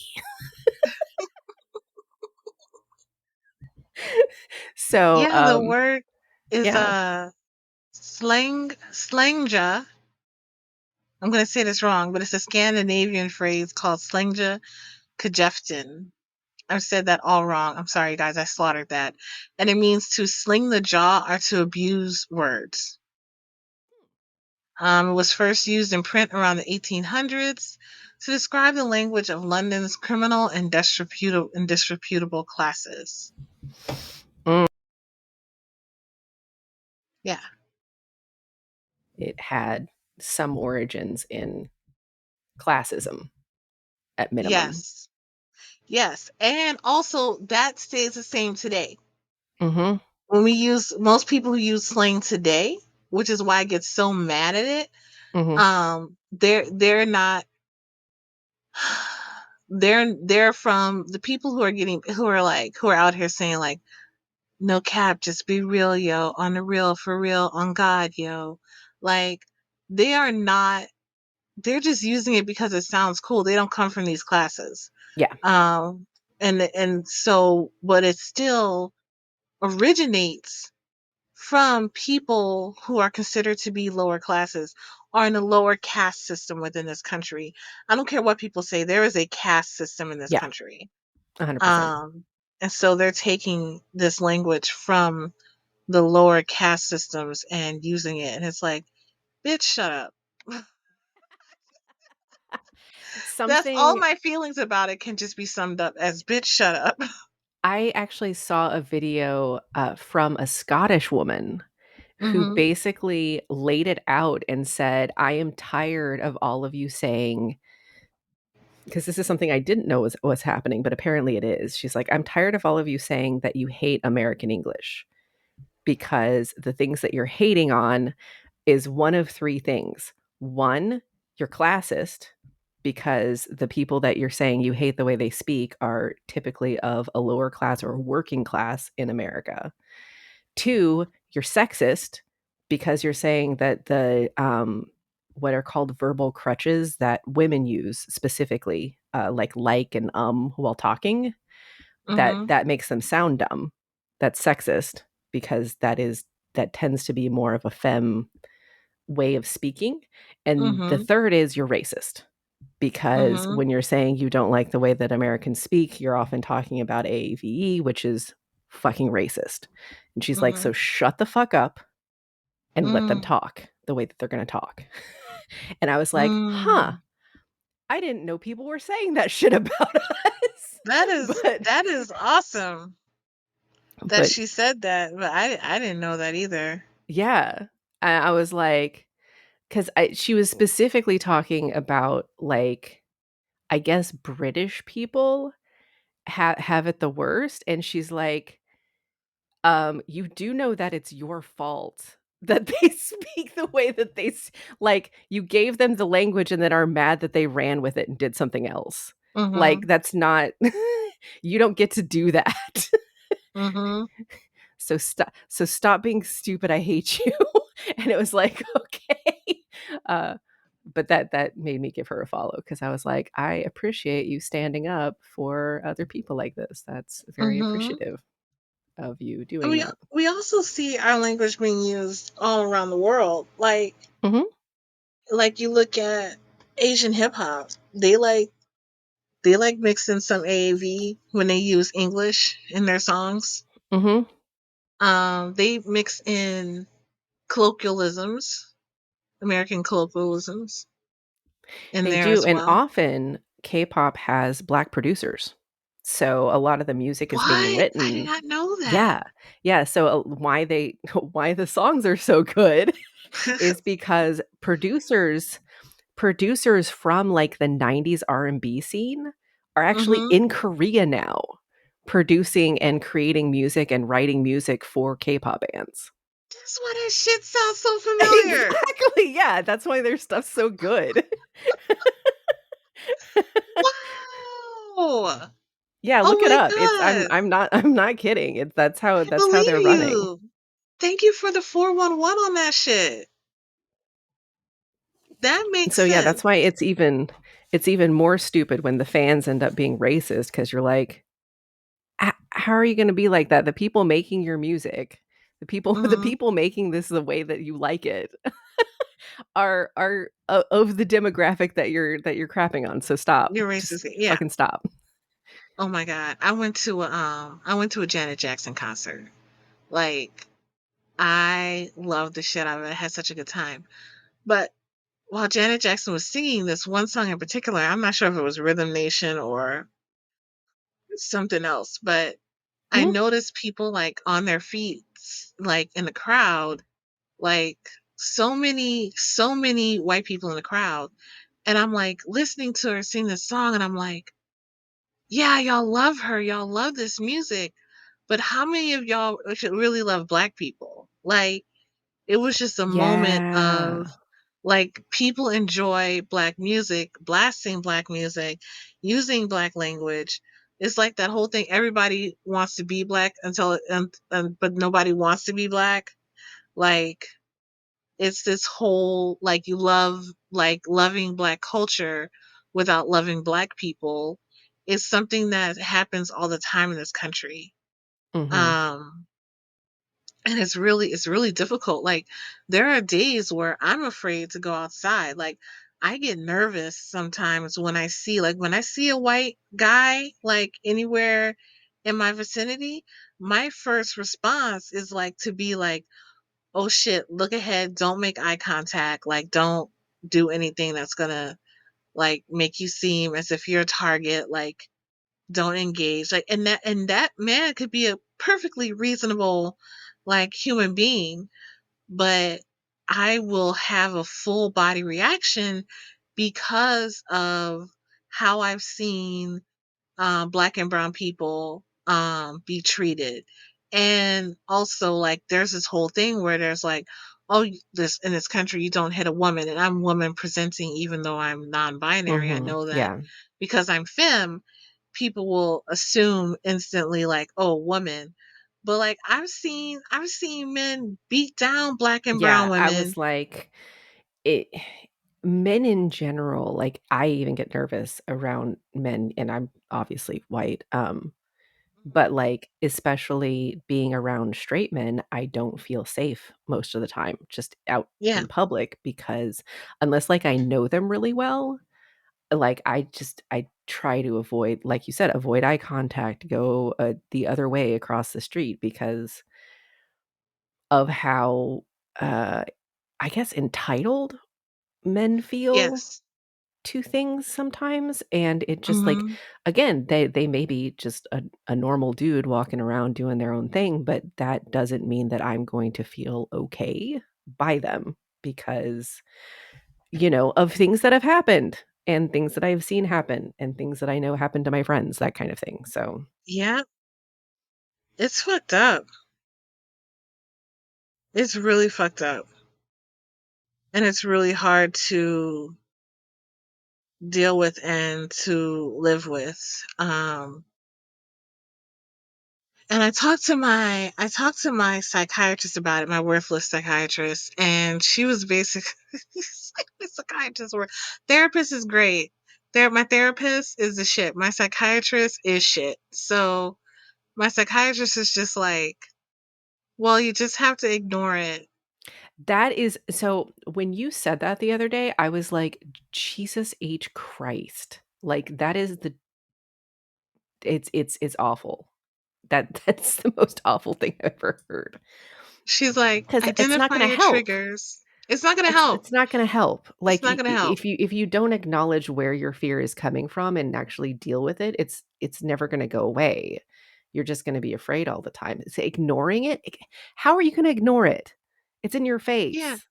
And I've been dealing with some agoraphobia, and she's like, go outside, avoid your triggers. And I'm like, outside is my trigger, bitch. What? Give me my medication. Yeah. Give me my Just medication. give me the pills and Like, shut up. give me the pills so I can do the therapy that I need to do on my own and with my therapist. She's like, go outside, avoid your triggers. And I'm like, bitch, what? Yeah, no, like, I What? remember when I had a psychiatrist was when I was, like, really suicidal before I decided to leave the situation because I had Hmm. very severe situational depression. Heh. Yeah. Um, so most of my depression now is also Oh my situational God. just because of society. It has nothing to do with my personal situation. It's just like the world is a shithole at the Yeah. and everything is terrible, and there's not really a way to escape that because there is nowhere to go where it isn't somehow kind of shitty. Yeah. You were so sick during that time. Like, that all makes sense thinking back on it. You were so sick. You could, like, you were sleeping a lot, right? You couldn't stay awake, right? Mhm. Yeah, I was sleeping a lot, which made him angry. Um, Mm. and, um, but, like, I literally like, my body the narcolepsy was far worse because I think my narcolepsy beyond just, like, the ADHD, I can't like, I don't wanna go to sleep, I have a 4-hour sleep cycle type of thing, is I would get a lot more sleep attacks because my sleep attacks are stress triggered. Yeah. Like, if I'm fighting or if I'm emotionally in like a fight or flight space, my body's instinct is just shut the fuck down, just do do do down, Mhm. like on the ground, pass the fuck out because of Yeah. being emotionally distressed. And the volume of times that that happened within those 10 years versus these past 8 years, vastly different. Vastly Mhm. different. I realized that that was happening once a month minimum. I would be upset enough to shut down. Now it's happened like twice in 8 years. Wow. Yeah.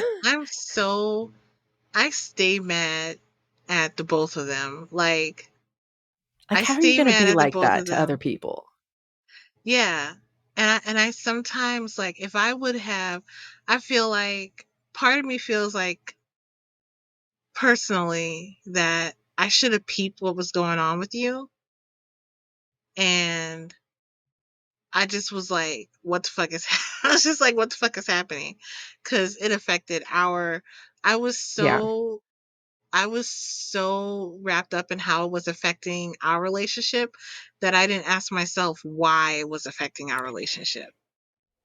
Like, Yeah, if that makes and sense. I So I wasn't in didn't a peep space it. to actually get out of it myself Mhm. because at that point, when I met you, we had already been together for 5 years, and he Mhm. had spent that 5 years breaking my self-esteem down.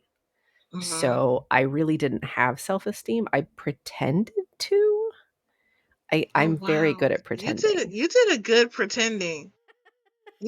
But You did a really good pretending.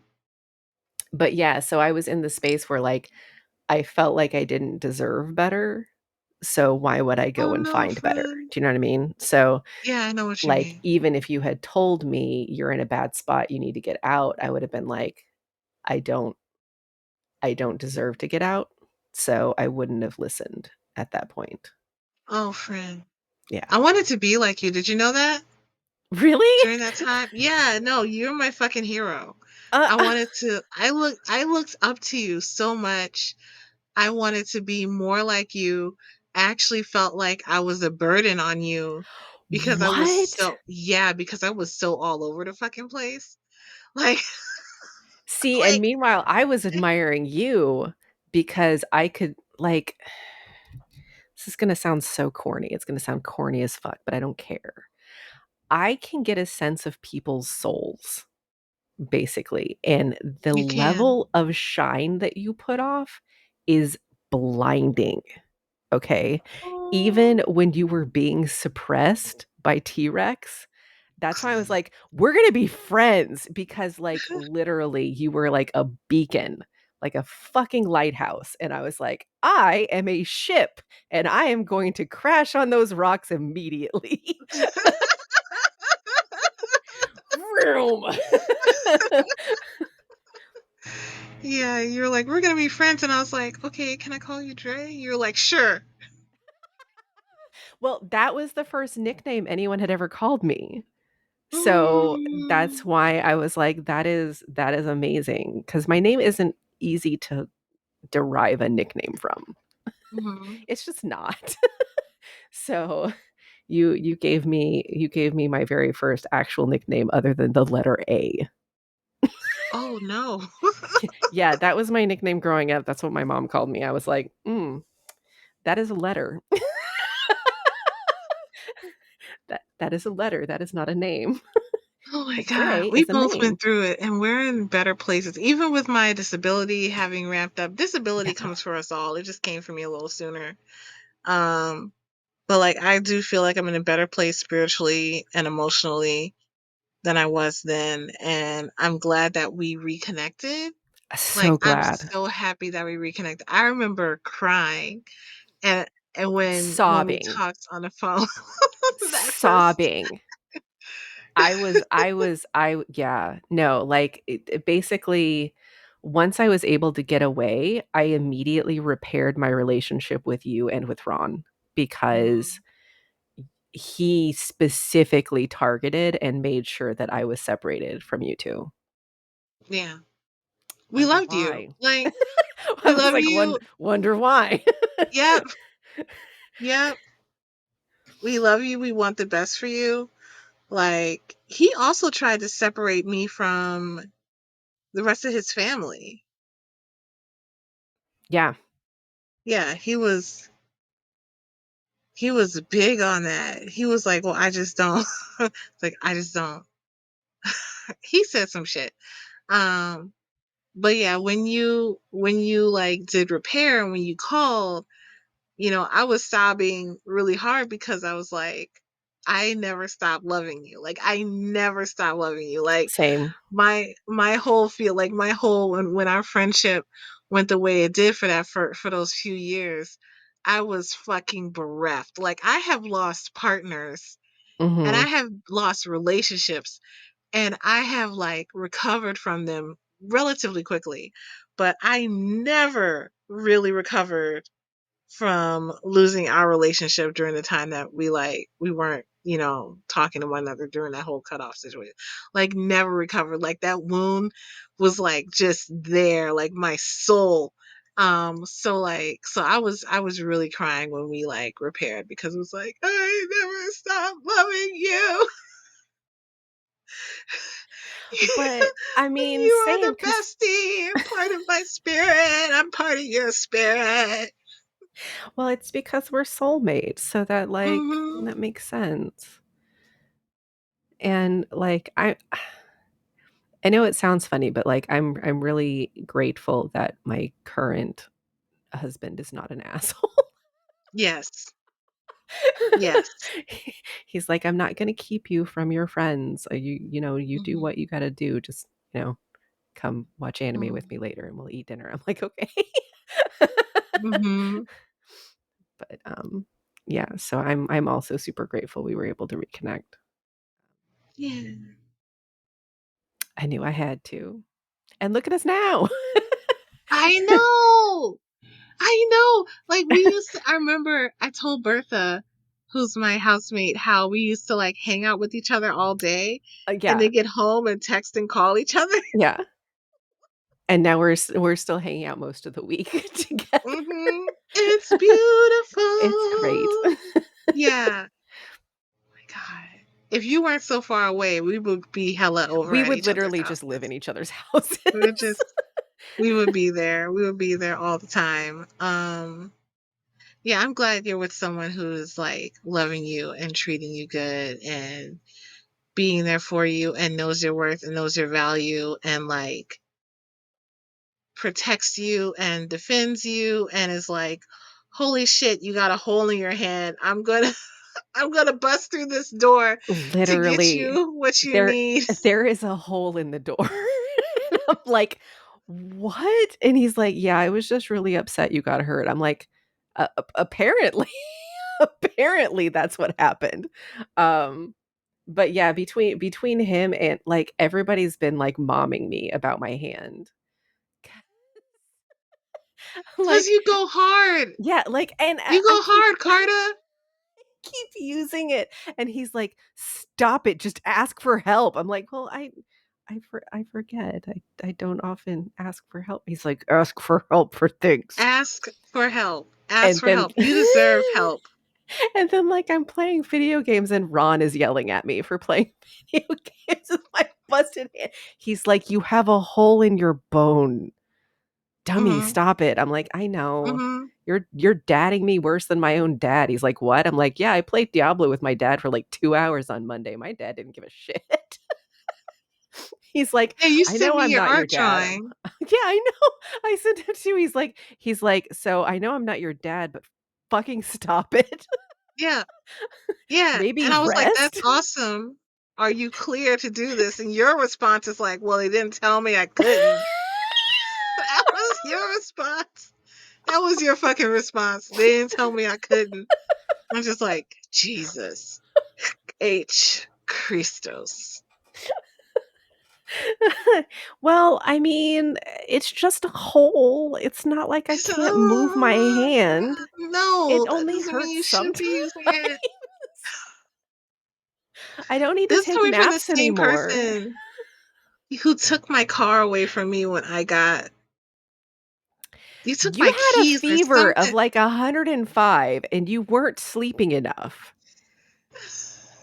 Do as I say, not as I do. Come on. I am the biggest proponent of that.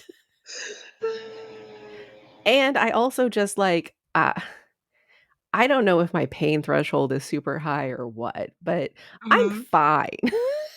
Like Ron I'm told me that I'm fine. not Wolverine, but he's wrong. I am. You are Wolverine. That's part of our soul connection. We're both Wolverines. Because, like, I could immediately move my hand. Like, there is a hole in Hmm. my bone still, but my hand is fine. My hand is fine. It still Grr. works. I It just still can't, like, works. do a lot of the strength stuff that I like doing. Like, I shouldn't be picking up heavy boxes. I say I shouldn't because I keep doing it because I got my Mm, markers in and I really want to use them. So I was like mm. carrying the box in to make sure they weren't sitting out in the sun. Um, and it's like a 15-pound box Oh because my it's got goodness. 200 markers in it. So of course it's heavy. Um, but yeah, I'm trying not to like lift weights or like push myself up off of things with my hand because Hmm. while the bone is not broken in the way that it can shift, it is weaker because it has a hole in it. So if I put Yes. too much weight on it, it could snap, which would be bad. Yes. Your bone is compromised, friend. Compromised. Yeah. Yeah. Yeah, it is. Stop it. I Mm. keep playing with it. But I'm wearing a big bandage because I realized the Yes. smaller bandages like were forcing me to like press on the wounds. Hmm. And that hurts a lot, and that's why it made me a little sick is because I was pressing on the wound part, but, like, everything else is fine. I just, like, I have to use bigger bandage. It's fine, it's all good. Hmm. It's You're like, it's fine. fine. It's good. It's good. It's gonna be It's fine. fine. Shh, it's fine. No one needs to know. No one. At least I know you're not working while we've been hanging out recently, like watching bromance together. True, yes, because drawing while I can't actually draw on the iPad while I'm watching something on the iPad, that is impossible, so Hmm. I have been doing far less because of that. You've been getting some rest. Some rest. I have been eating an ungodly amount of peanut butter though, Protein. because I realized I need the protein and I can't eat meat, so I haven't been Hmm. having as much protein as I could have had. I've been ordering food nonstop too because I can't cook. Because I can't lift pans up with my heavy hand, and only Hmm. lifting with my left hand isn't strong enough to do it, to be honest. So I can't actually cook things, which is expensive. Hmm. Hmm. but but I'm getting by. I'm getting by, and crackers with peanut butter has been helping me a lot. So shout out to crackers with peanut butter. Shout out to saltines, generic saltines, and that that organic peanut butter in the fridge that I'm eating a lot of. I'm glad you're healing. I am too.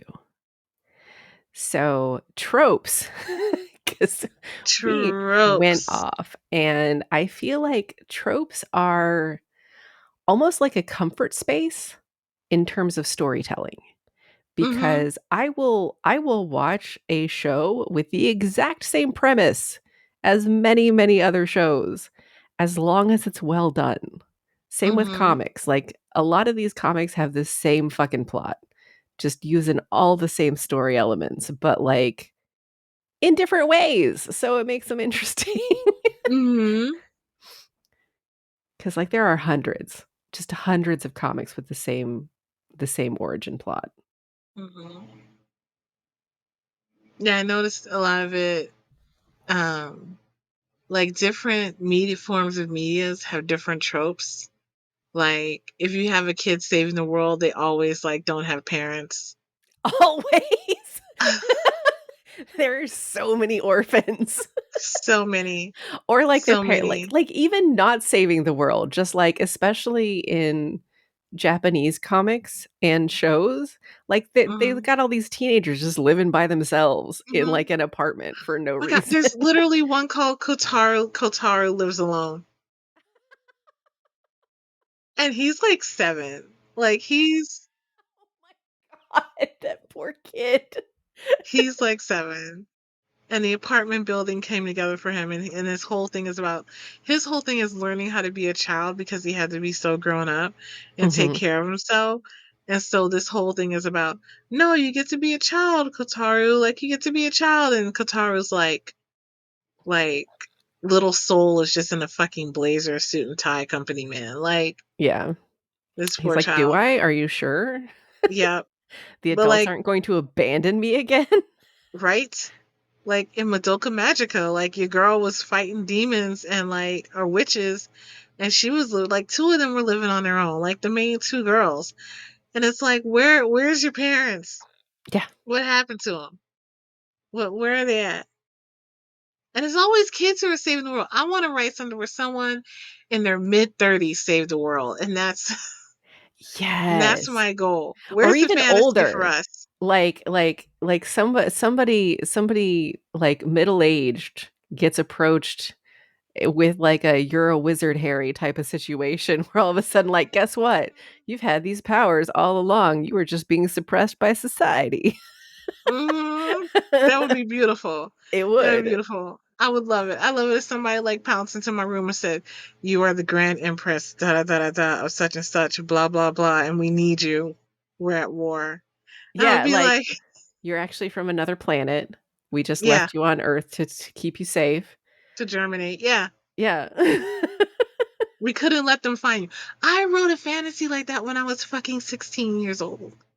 Where I was like, it was another dimension though. Like they had sent Ooh. the main character through to this dimension to keep them safe, and then all of a sudden they're in like the fucking lunchroom, and this dude shows up and is like, "I'm gonna kill you," and this other dude shows up and like, "No, you're not," and they fight in the lunchroom. It's an epic fight, and then at the end he turns to the girl and he's like, "Come with me if you want to live," basically, and she does. Which is a trope. Yeah.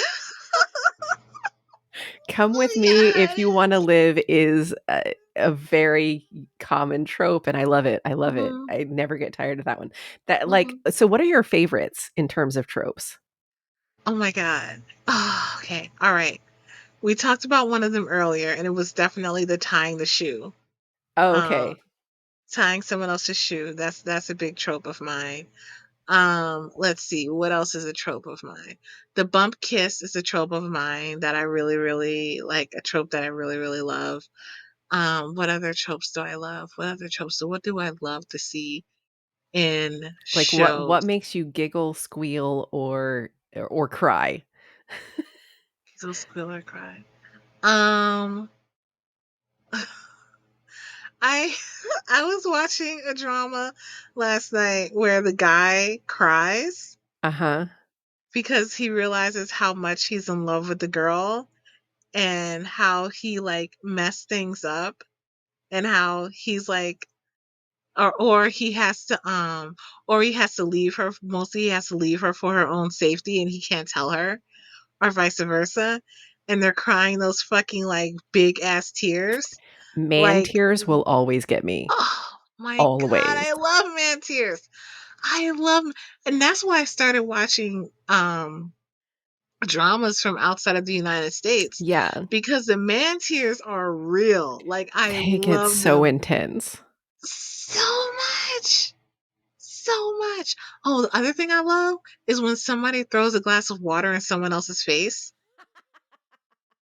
Like that That's a just good brings one. me no amount of pleasure like can be found the way it does when that water hits somebody else's face, especially when they show it from multiple angles. Which they Um always do with dramas. they always do. They always do. What other tropes do I like? I'm trying to think of any anime tropes that I really, really like. And I think it is um No, because they're about the same animes and dramas. Some of the tropes are the same. The tropes do Um, overlap a lot.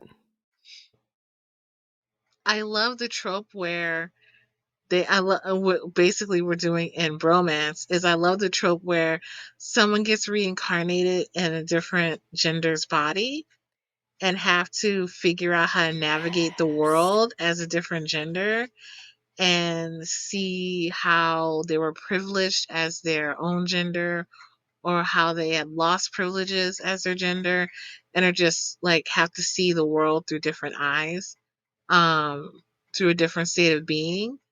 Um, I love when, especially this trope, when there's a body switch between Mhm. the two leads. Um, and what I love about that trope the most is the whole you're gonna have to go to the bathroom thing. Yeah. You're gonna have to Honestly, navigate the your toilet. name did that one really well because every time he woke up in her body, he immediately grabbed his own tits. Every single time. And to the point that the sister would like walk in and be like, "You're doing it again. It's so weird when you do that." Mm, mm, mm. It's so funny. But And actually that reminds me, did you ever watch The Ordinary Guy Who Woke Up as a Fantasy Knockout? no, I haven't watched that one yet. So that one, my friend my friend described it as a BL with extra steps because the two main characters basically are out at a party and get drunk. And on their way home, they encounter a goddess who listens to Wait, their I did wishes. watch that. Yeah, you did, and then, like, sends them to the other world to fight the demon lord, and one of Yeah. them turns into a cute girl because he's like, "I wish I was a cute girl because then I could, like, you know, get lots of dudes wanting me." Instead of the opposite way around, and I can experience. And then they start falling in love. And the guy, like the guy, the one who The stays a other guy, is like really reasonable and sensible. Yeah, yeah, but he was Yeah. always in love with his friend, always, Yes. and I was like, "That I love that for them. That's great." I don't know. Did they ever finish that? Because I feel like it wasn't finished when I was watching it. They finished the season, but they left it open-ended so there could be another season to it. I hope there's Like, another season. they didn't return home and they didn't, like, defeat the demon lord. So, like, there is Yeah. more story to tell. I just don't know when another season would come out because these animation studios are going ham on everything. Mhm. And Oh my god.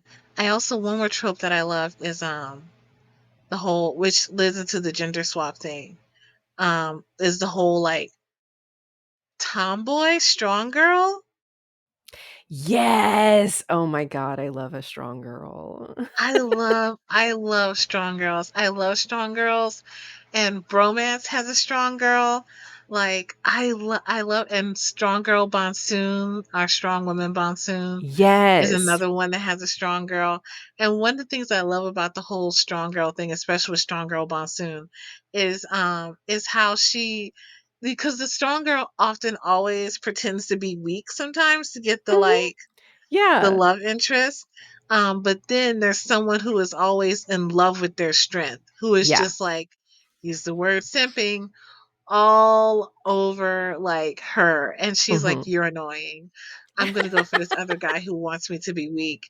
And the guy who's like, just loves her strength is like, no, I love you. Like, crush me with your muscles. Like, Yeah.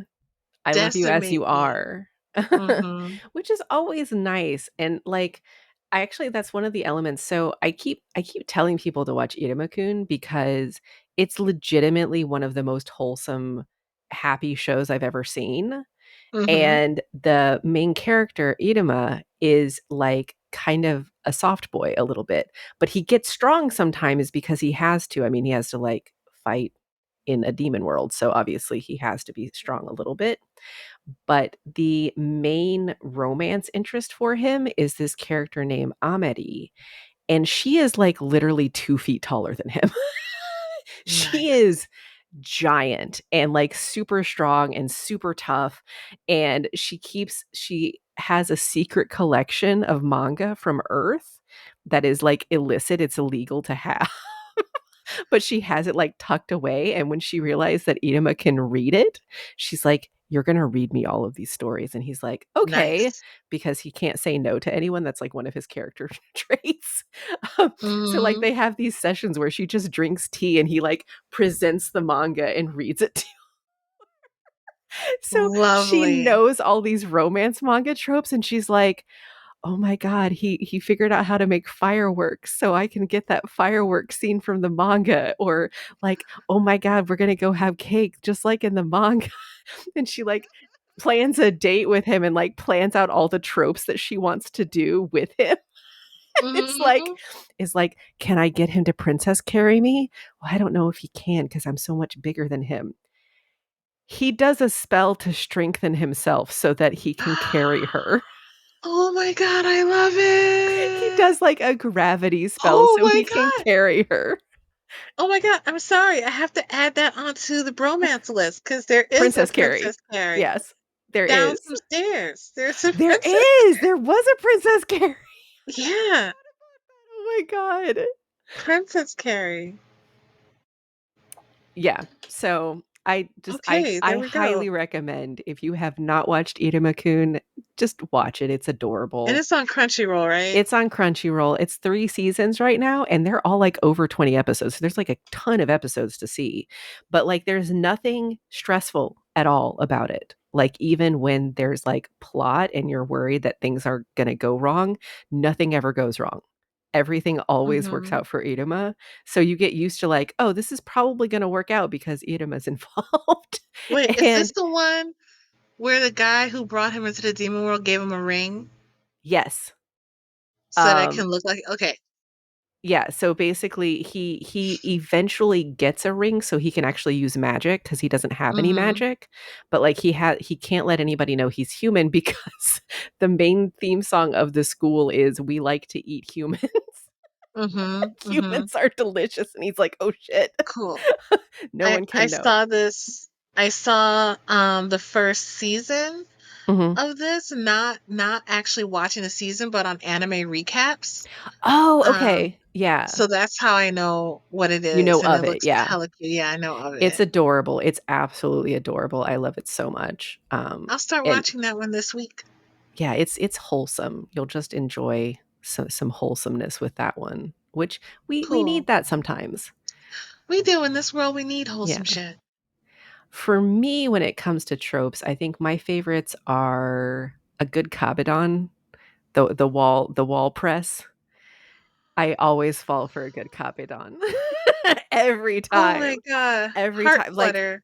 oh my god, like, the Kabedon that was in Sasaki and Miyano, when Miyano ended up wall pressing Sasaki that one time, Mhm. and then they both get all, like, flustered and, oh, blushy. I love it, love it, love it, love it.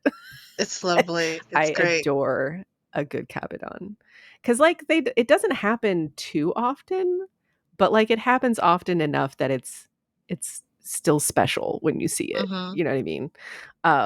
So I love a good Kabedon. I love a good wet cat character where, like, they're just kind of touchy all the time, and then, like, because Yes. like, when you can break through their shell of being touchy and find out that they're actually super soft on the inside, delicious. Love it. Huge I'm also fan of that adding one. Cabadon to our bromance list. Yes, there was a Kabedon in there. At least once. I think they actually At have done least once. multiple of them Yeah. because both of the characters have had to do that. Yes. Lovely. For some What reason, it's else? especially satisfying when, like, the smaller character ends up doing the Kabedon to the larger character. That's because you like little tops. Oh my god, I do like little Okay, that's another I do like the smaller tots. Or maybe it's just I like the really big muscly bottoms, I don't know. Yeah, yeah, they kind of It's a go hand in combo, it's hand. a combo, I like Hmm. but I do like that trope a lot. Oh my god, you just called me out. I didn't realize that was a thing, but apparently it is. You're correct. You're correct. You're absolutely correct. 1000%. Yes. Yes. trying to think which other ones are my favorites. I love when a femme character is absolutely unhinged. Like the more psychotic they are, the better. Yes. Especially if they're like the lead and they're just like, I am fucking everyone up. Mhm. Revenge stories, chef's kiss, love it. I love a good in my past life everyone was terrible and in this life I'm fucking all of them up. Yes, get it. Get Mhm. all of them. Mhm. But like I like it especially when it's a femme character who's like absolutely psychotic about It's it, real like good. just like fuck everyone. So like yeah, the punching one where she's just like, yeah, okay, great. I'm just gonna punch everybody in the face. I hate you all. Mhm. There's another one where she's lived like a billion lives and she's just like, yeah, I'm killing everyone. No, I'm murdering them. And she does. She goes and she murders like she just Wow. goes and murders people. Mhm. And then she's like, I think I'm going crazy because I don't remember if I murdered this person or not. So the next one I'm gonna cut them up too. And it's like, okay. Whoa. Yeah, they just go off. That one's Crimson Lady on Tapas. Like, yeah, Well, that sounds about right. she is absolutely insane. Like the cover is her with an axe. That's like they're like, we're not fucking around. This one's super crazy. This is exactly what we say it is. Yeah. So I love that one. And the other one is that has a absolutely crazy female lead that's amazing is I think it's Touch My Brother and You're Dead.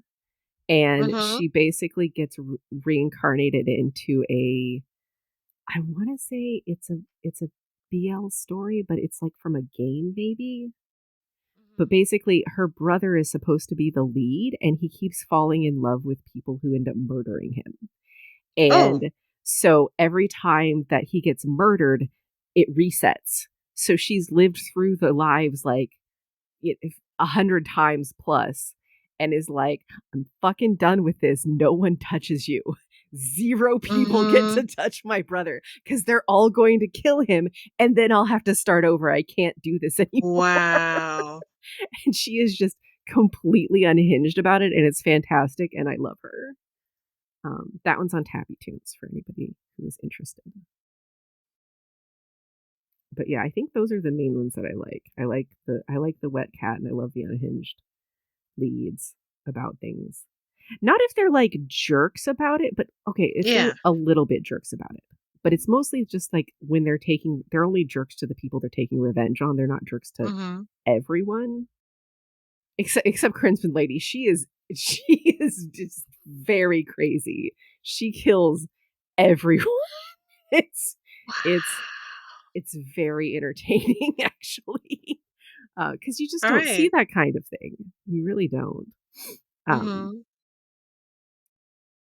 but yeah, I find it like a lot of people are like, well, how can you read all of these stories that have the same premise, or how can you watch all these shows that have the same Oh my god, cuz it's premise? enjoyable? Yeah, and it's like, well, if it was good the first time, it's gonna be good other times. Like I said, all these trash isekai. They made a fucking anime of the isekai about a guy who turns into a vending machine.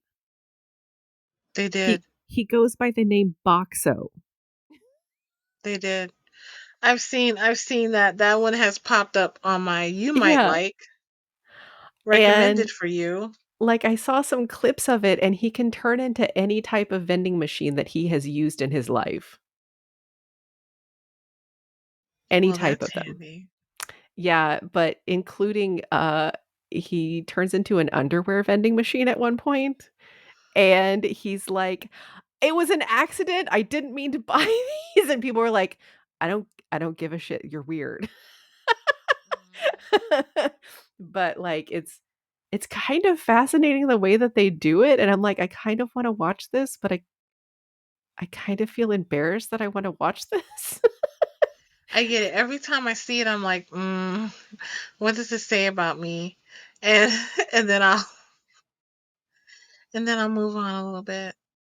Yeah, meanwhile, they're put Crunchyroll itself is pushing, Jujutsu Kaisen again, and it's like, "You know you want this trauma, you want it, you want the trauma right now," and I'm like, "Bitch, I do, but I need to pull it off like a Do but wait Band-Aid. I don't want to suffer every week."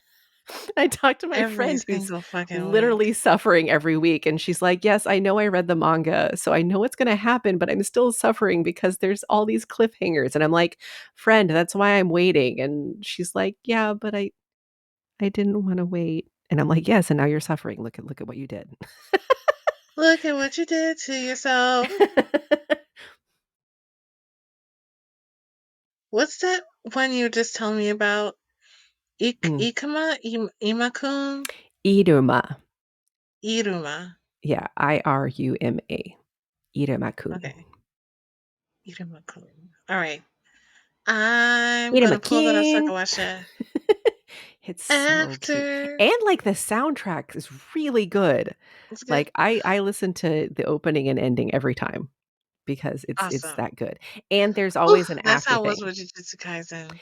Yeah. And just like That. Jujutsu Kaisen has the Sambo stroll at the end, Mm-hmm. the the JJK stroll, the Sampo, they Mm-hmm. have one called Tsukima at the end of Irumakun. So there's like a little Oh, after cool. cartoon, and it's in a different style, so it looks like a coloring book style as opposed to like the other anime. And people are like mad about that one because they say that the animation is bad. It's not Mm. bad. They're mad because the style of the anime is vastly different than the style of the manga. But if you look at the Oh. manga is styled like a shoujo. Like the character designs and everything are like a shoujo. And if you watch when you're watching Irumakun and like the storytelling style is like a shoujo, but like they're presenting it as a shonen because the main character is male. But like if Mm-hmm. you really look at how the story's being told, it's like a shoujo. It's like a shoujo flavored shonen. That's super cool. Yeah, like it's excellent. And like even though it doesn't have anything that's overtly queer, it feels gay. It just I feels love gay. that. I love it. I love it. Well, if you have this love interest who is bigger Mhm. than the male lead, for me that's kind of against the patriarchy because we're taught that um like Like hetero men should be the relationships or protectors, men that should kind be of the thing. Yeah. stronger, men should be bigger and all this other stuff. Oh, also he cross Um dresses a lot. oh, cute. And like she's seen him cross dressing and is like, that looks like Iruma. She's so cute. Love it. Yeah. Yeah. So even though there isn't anything overtly queer in it, it has that flavor. And I think it's also because it's the shoujo flavored shonen. So it has Hmm. very strong feminine energy in all of the storytelling and in the way that the all of the girls in there have their own agency, they have their own personalities. Um they aren't plot devices, Hmm. which I really appreciate because, like, in a lot of shonen, the girls are just there to be a plot device. They are not there. They don't have their own agency. They don't have their own Yeah. personalities. Nobody cares about them. In this one, they do. Like, they have their own personalities, and one of the things is, like, at one point, Amari, the the big fox girl, she, she gets a spell put on her that makes her, like, really meek and mild and, like, super, super Hmm. duper feminine, which is not how she is normally, and she gets stuck in that space, and they realized that, like, it's because she had an idea in her head that Iruma would like her more if she was more, like, traditionally femme, and then, Oh, like, he helps her get out of it by just being like, "I really like the way that you are. I think that you're a great person." And she's like, "Oh, he just likes me the way I am. I'm in love, what?" And then it, like, snaps her out of it. wow. I Yeah. love it. I love it. Yeah, but it's super cute, like, you will definitely not be disappointed by it. Mm. Um, So I should check it out. oh, and It's himbos, on that's my my other phone to favorite watch trope. now. Himbos, yes. I love a good himbo. Not because, like, I would want to date one, because I absolutely wouldn't, they would drive me insane because I am the himbo in the relationship. I do not know how to take care of myself at all, and I will get lost if you try to give me a map to do something. But they're lovable and adorable and really Yes. genuinely nice people. Yeah, Like, like, the so genuine. basically, the tenets of being a himbo are, you have to be not smart, you have to be very, very good at a very specific skill set, and you have to be absolutely simping or in love with someone and or Mhm. a concept, or be able to be loving in some way, Mhm. which is great. But most of the time, they're just, like, obsessed with either fighting or being strong, or they're always just obsessed with something. Mhm.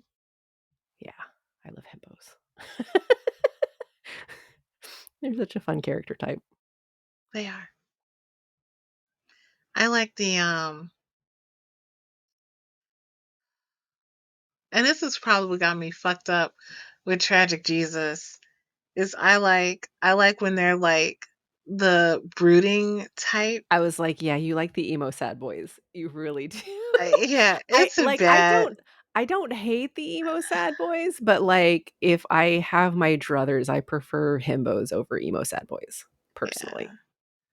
I in like character emo types. sad boys, but now that desire is getting quelled by goofy guys. Yeah. Well, I Cause think Gojo may have unlocked that for you. You're like, Gojo achievement did unlocked." Gojo Gojo is so what I love about the goofy guys is they're goofy, they're fun, they seem devil may care, but when shit happens, when shit hits the fan, they are automatically like, I'm going to kill you now. Yeah. And they're so fucking suave and so fucking cool in that one slice of moment. And then as soon as it's done, they go back to being goofy again. Yep. Like that person never existed. But I will say, like, the And goofy ones are the ones that get the most unhinged when you piss them off finally. mhm. 'Cause it takes so much to get those ones pissed off that, like, the instant they're pissed off, it's like, you might destroy the world, bro. You need to you need to chill out a Yes. little bit." Oh, God, it's so hot. It's so hot. Gojo is so hot. I love Gojo so much. Gojo, I'm drooling thinking about Gojo. Like my mouth Oh, moist. Like I would be on that dick. Like I would be on that dick. So I watched another thing, recently that mm. was, somebody using the Peter Be right Griffin back. sound of, Sorry. like, "We're going here. Here are the rules. Rule number 1, shut the fuck up. Rule number 2," and they put the text saying, "I cannot control how down bad everyone is for Gojo." Rules for watching Jujutsu Kaisen. I cannot control how down bad everyone is for Gojo. And, like, rule 3, I cannot control how much you're going to be hurt. It will be a lot. Mhm. Don't trust or love anyone because everything's getting destroyed. Oh, yeah, no, there's gonna be so many hurt feelings the next couple weeks. So many people crying about it. Just all the gnashing of teeth. It's gonna be awful. Just the carnage. Yeah, You're it like, keeps coming up in my Chrome feed, like when mhm, they recommend like articles for you. Like there's like two Jujutsu Kaisen recommendations almost every day about this is you may want to look at this, you may want to read that. Here's a reaction video, and I'm like, nope, nope, I'm holding it, I'm holding on to it, I'm holding on to it, with I'm holding bare on to it. knuckles. Yeah, I'm not gonna do this. I will not engage. Like I made it through like I never watched The Witcher, I never watched Games of Thrones, I never watched Euphoria, I never watched Dexter. There's so many shows that I never watched. like because I didn't want to watch them until they were done, but then I never got back around to them. Um, but I'm like, no, I'm not gonna watch Jujutsu Kaisen. I did see the opening sequence, which made me like The so new opening happy. sequence is super good too.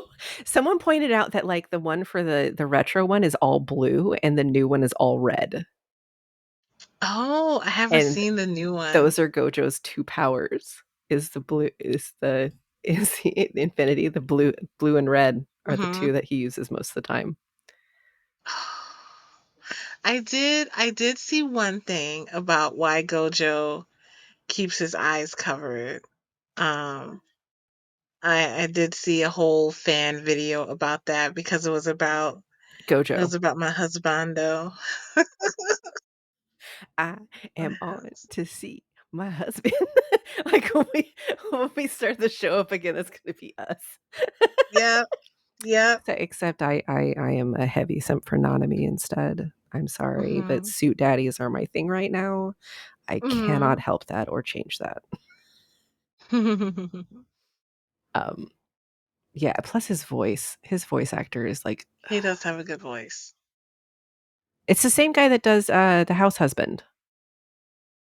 Yes, he has a good Yeah. yeah, Mm, that man. yes. I love that show. I love that show because he is so serious about his housework and his wife is a hot mess.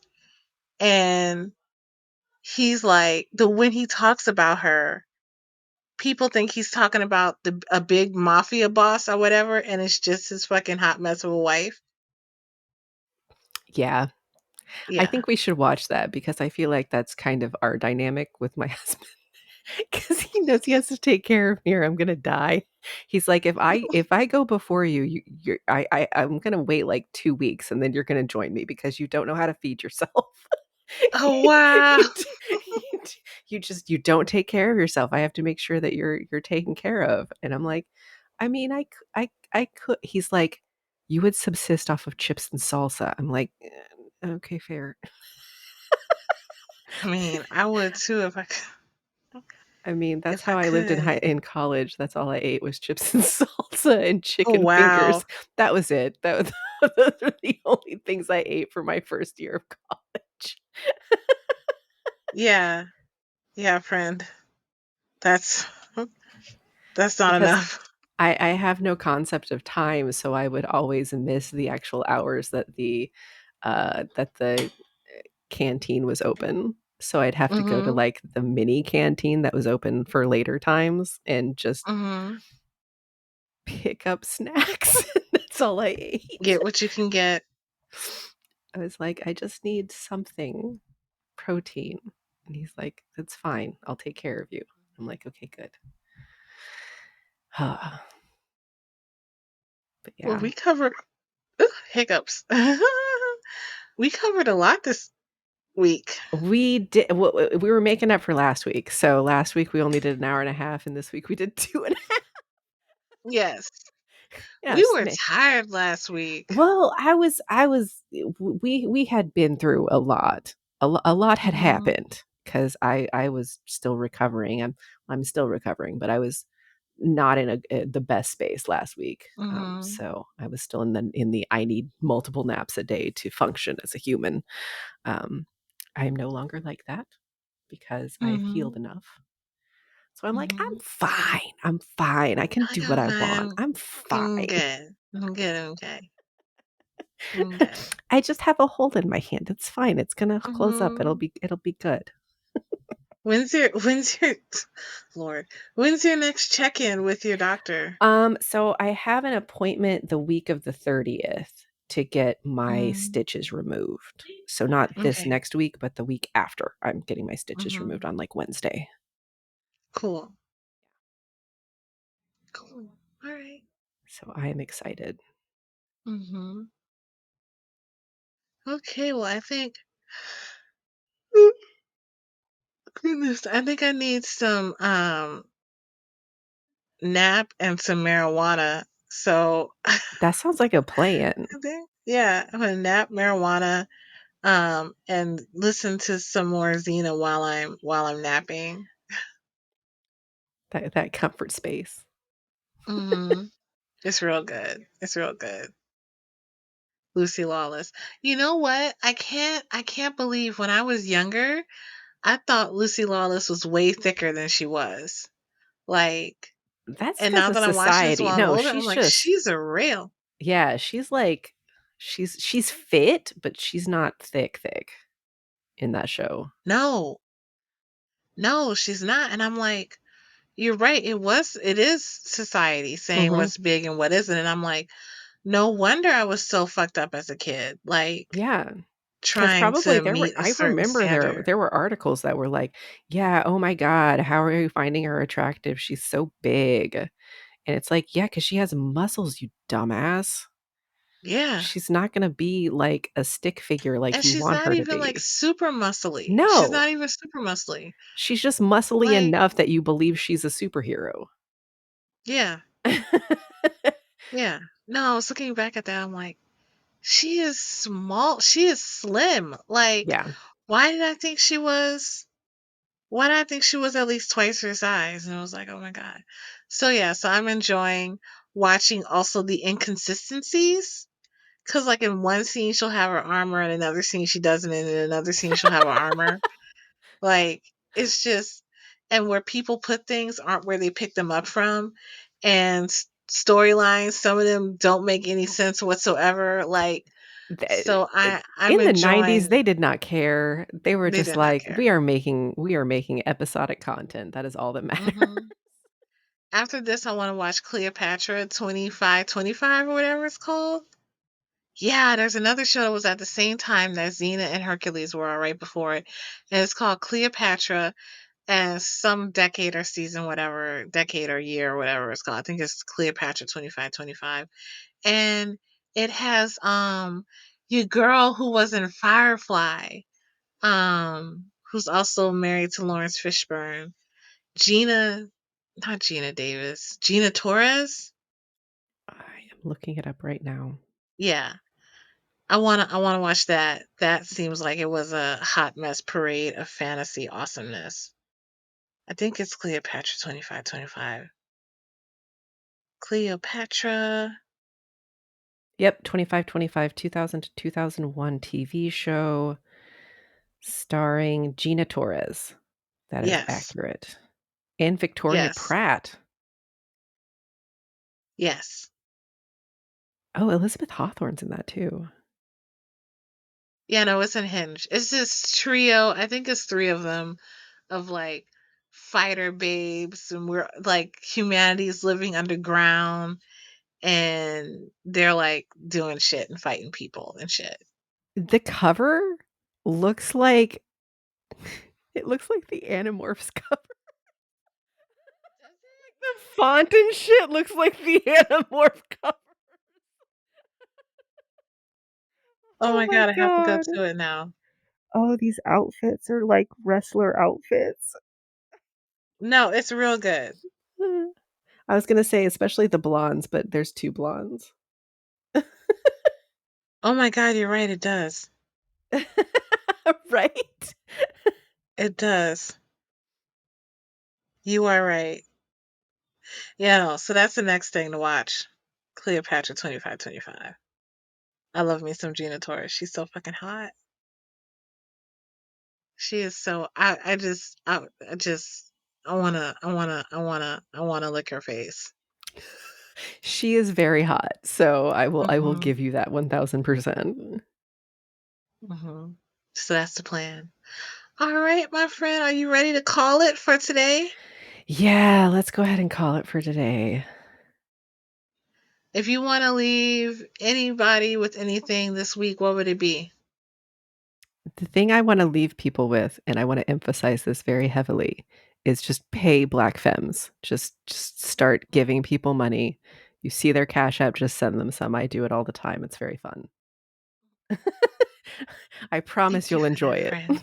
Thank you for that. If I had to leave people with anything, it would be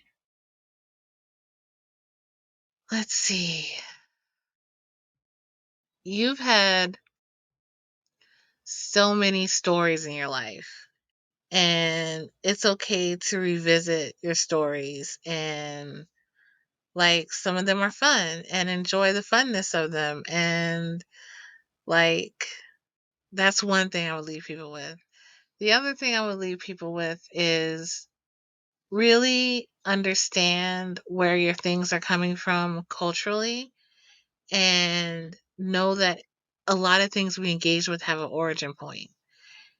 And if you are engaging in a culture, um, like don't just like take the artwork from a culture without respecting the culture.